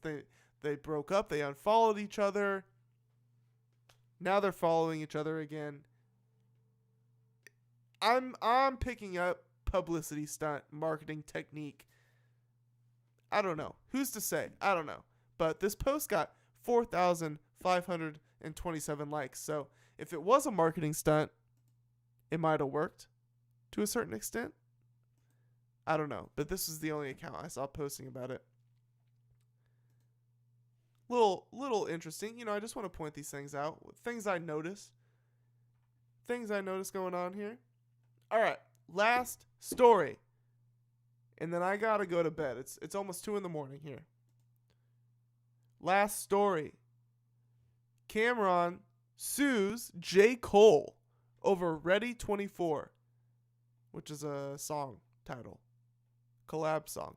Rappers are taking their beefs from the studio to the courtroom these days. Cameron just sued J. Cole over their song Ready 24. Okay, now I'm ready to read this last article here. So this is actually pretty fascinating. Okay, so what's going on here? Before I dive super deep in here, I'll kind of explain it on a surface level. Cameron and J. Cole have made an agreement when they made this collab song together that J. Cole, so it was agreed upon that Cameron would provide this verse for J. Cole, I believe, in return that J. Cole either appear on Cameron's podcast or make more music, do more collabs together or something like that. Or that J. Cole would do a collab for a Cameron album, right? So either J. Cole would come on Cameron's podcast or J. Cole would give Cameron a feature on Cameron's new album. In court docs obtained by TMZ, Cameron claims he wrote lyrics and dropped a verse on the song Ready 24 in exchange for Cole agreeing to collab with him on a future project or at least appear on Cam's popular It Is What It Is podcast.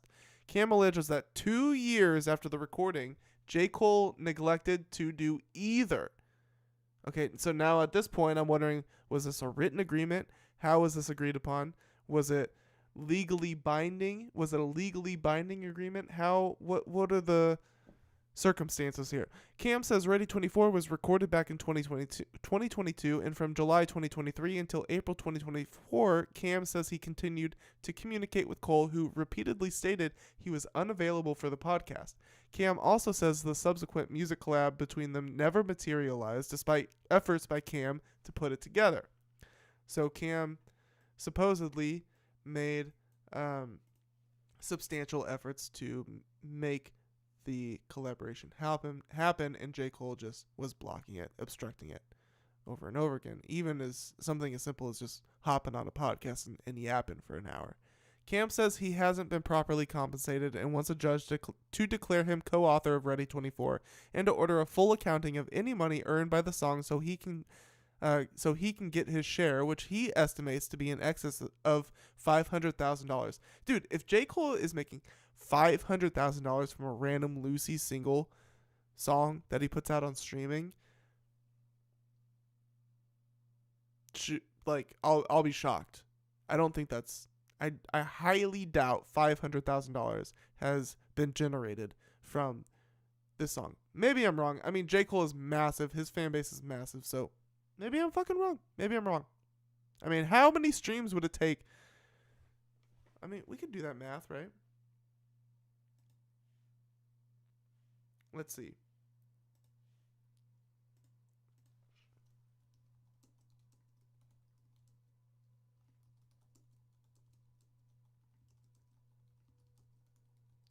I'm asking Google, what's the average payout for one stream on streaming services? So the average payout is between 0.003 cents and 0.005 cents. So 0.004 cents. No, let me get out the calculator here.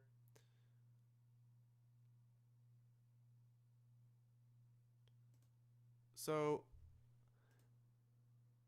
$500,000 divided by 0.004 cents. That would be 125 million streams. That's feasible. Ready 24. I don't even know if I've heard Ready 24. I mean, it cannot have 125 million streams. I mean, maybe it does across all platforms. Ready 24. I don't. Oh, it's on My Delete Later. Okay, so it's on. Find what you love. Love what you find. It's on J. Cole's most recent full-length project. So. Yes! With me, Harlem. But it's got 3.6 million views on YouTube alone. So, you know, Spotify, Apple Music, Amazon, etc. On my shit again. YouTube Music. I don't be sitting around thinking what I versus heinous or talk slick. So it's not just a random Lucy single. It is a song on a properly released full project by J. Cole. So, we'll keep eyes on that. It's the circumstances are interesting, you know, and Cameron, he doesn't fuck around. He needs that money. So, and J. Cole is probably raking it in, if you ask me, if I had to guess. One of the biggest artists on the planet. Cameron is certainly not at that, level, at least at this point in his career. So, Cameron, he needs that money, and he wasn't paid. He's not getting royalties, I guess. Like, if his name is not on the songwriters or producers, or if Cameron's name, I guess it's on as a feature. So he surely legally has to be making some royalties from that track already. So we'll see. I don't know. And plus, $500,000 seems a lot for this one track. It sounds like they're maybe counting the money from the album as a whole, as if Cameron would be getting a cut from the whole album and not just that one track he's on. I don't know.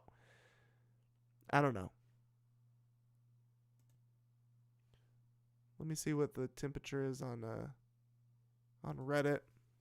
Read the comments. By the way, 1 second here. Let me put a pause on that. We got new albums out tonight. Genesis Owusu album, Death Cult Zombie. Go check that out. Elmer by My Favorite Color, LA rapper. Funny guy. Go check that out. Fraternal by Lil Got It and Lil Keed is supposed to be coming out tonight. Obviously, the new Westside Gunn, the new Big L. We got a new No Name single titled 100 Acres. No Name from Chicago. And then the Stankonia 25th anniversary release. But let me go check Hip Hop Heads here.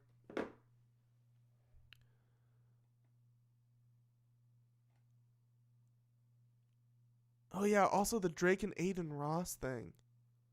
Shit. Okay, I'll hit that too before I leave. Damn. So Drake and Adin Ross got hit with 2 lawsuits this week. I'll hit those before I head out. But before that, I wanted to check. Give me a second here.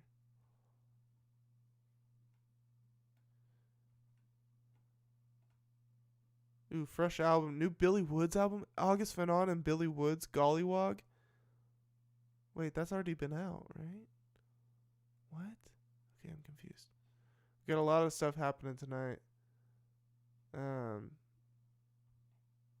I'm looking for the Cameron and J. Cole thread, but I'm not finding it. And to be honest, now that I realize I have to do this Drake and Adin Ross, I'm going to move on. But yeah, Cameron suing J. Cole. Interesting. Moving on to the actual last thing, because this is kind of breaking, so I want to hit something kind of more breaking here. So we'll start with this. Hot97.com. Second lawsuit hits Drake, Adin Ross, and Stake this week. First one came from my home state, Missouri. All right, but this article here is about the new one. New plaintiffs from New Mexico have joined earlier claimants in Missouri. Okay, this is like breaking news as of 5:30 p.m. today, or October 30th. So the new plaintiffs assert that Stake operates an illegal gambling enterprise disguised as a, quote, social casino, right? And then Drake and Adin Ross, who pull massive audiences, are legitimizing it with, their streams or whatever.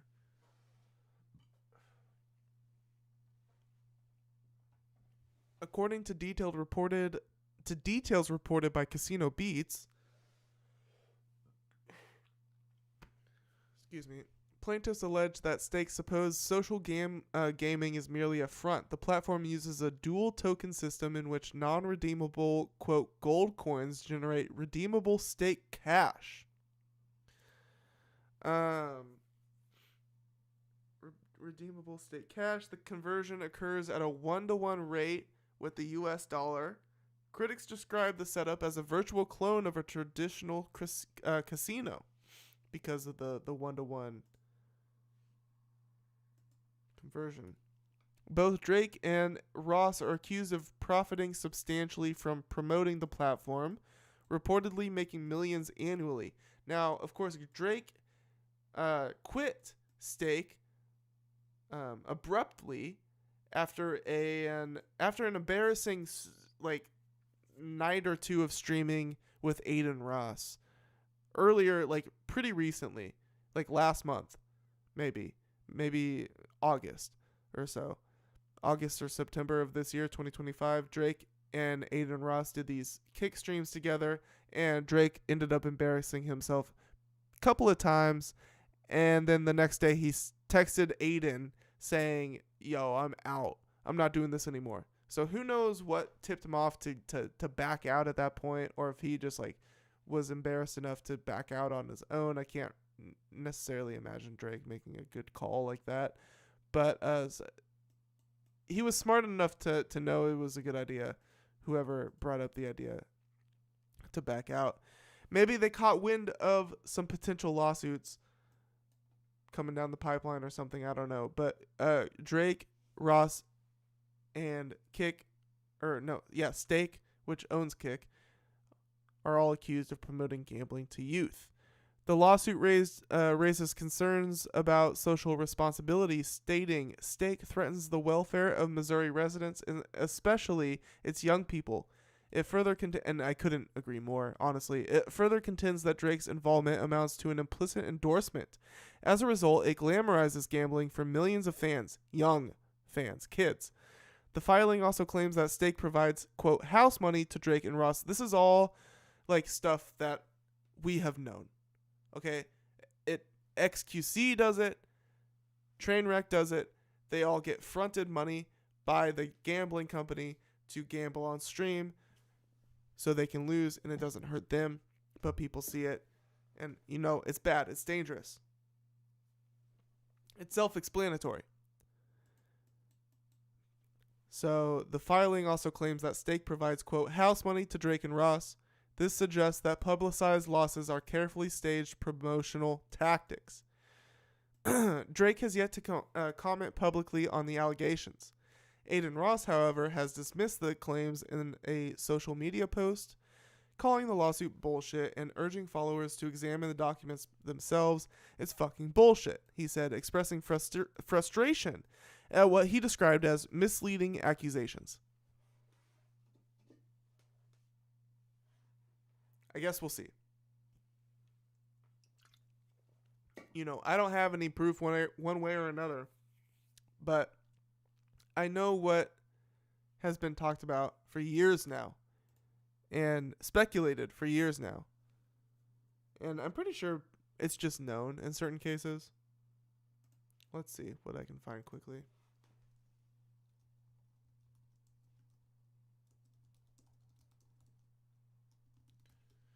Streamers paid house money to gamble.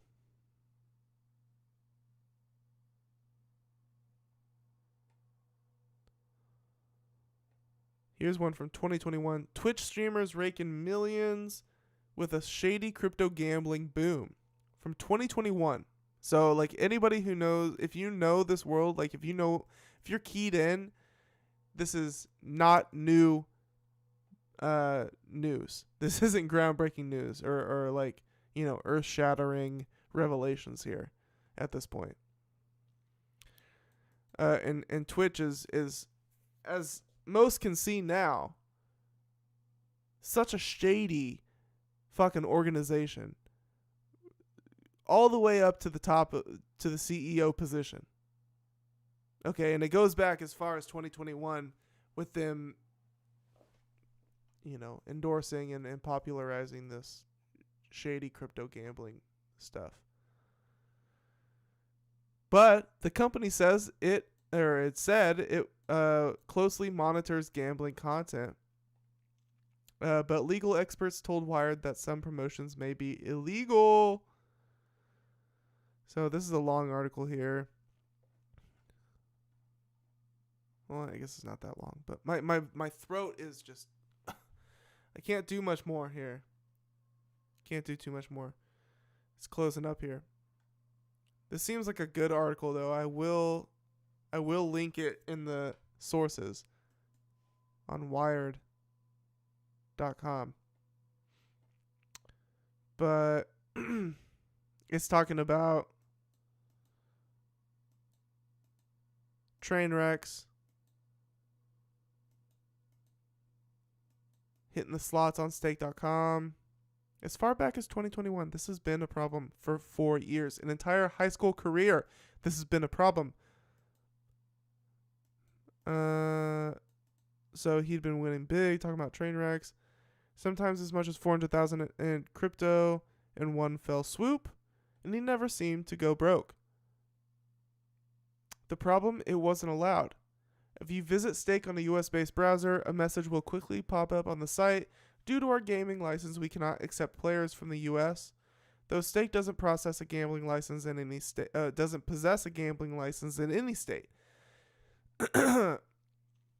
So, Trainwreck and US gamblers easily circumvent this by using VPNs. Promoting gambling sites that cannot operate in the US and making money by referring US residents to them may constitute promoting gambling illegally, legal experts told Wired. So it also mentions XQC. XQC briefly streamed slots but stopped in June. You cannot show you're on Stake at all. A few days later, Trainwrecks arrived in Canada where he settled into a routine gambling in a mostly empty apartment, sometimes more than a dozen hours a day. Twitch is in the middle of a gambling boom, and it never really slowed down, by the way.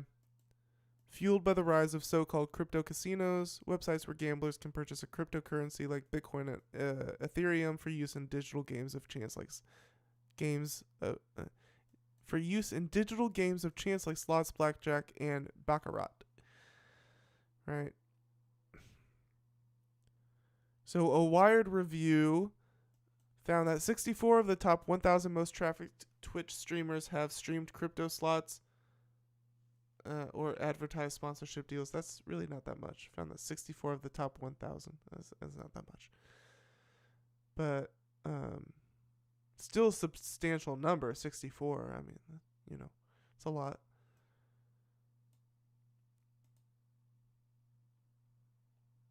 It wasn't my money, Ms. Kiff. Oh, dude, this is a Ms. Kiff quote. Bro, Ms. Kiff, I just watched the most brutal. Oh, my God, dude. Ms. Kiff is fucking a monster. He's a monster. But this was written before we knew that. It wasn't my money, Ms. Kiff said on his Twitch channel in June.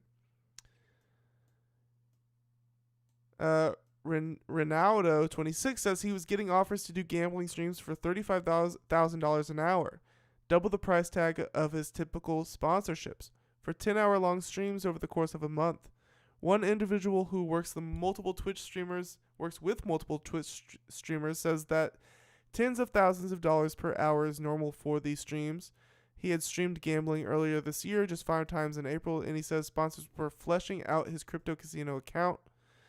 Once with $5,000. Plus, he'd advertise affiliate links with attractive discounts. Despite the lucrative business opportunity, Ronaldo decided to stop working with online crypto casinos in June. Oh, good for you. Morality came into play. It did. I felt shitty doing any type of gambling sponsorship.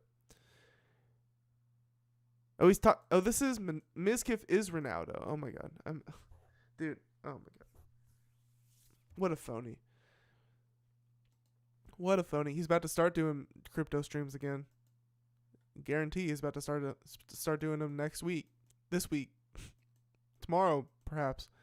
Online gambling is regulated by a combination of federal and state laws in the U.S. Gambling websites need a license to operate in individual states.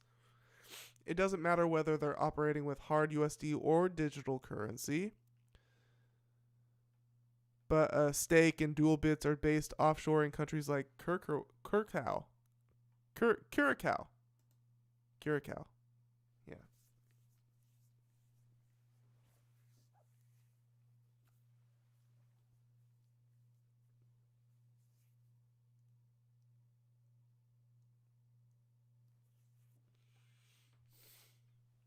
Oh my goodness. Curacao.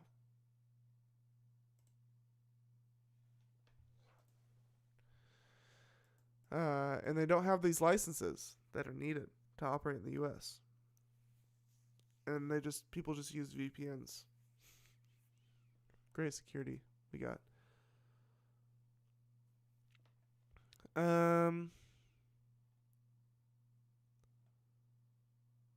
So a lot of the gambling promoted on Twitch is illegal or unregulated and poses definite risk for consumers. Twitch doesn't give a fuck. Twitch's terms of service prohibit illegal activity on its website and ask users to comply with Federal Trade Commission's guidelines on advertising. That said, it does not specifically ban gambling streams. Crypto gambling is flourishing on Twitch, blah, blah, blah. This is all old. I don't know. Right? Okay, we got the gist. Right? So 2 lawsuits, one from Missouri, one from New Mexico, against Drake and Adin Ross and Stake for doing the what do they call it, where they front you the money to gamble with, making money off promoting gambling to kids, illegal gambling. That's another part of it. Although I guess they're in Canada. I don't know where Adin is, but Drake is certainly maybe in Canada. But shit, Canada gambling laws might be worse than US's. I don't know. Let me chat GPT that. Let's see.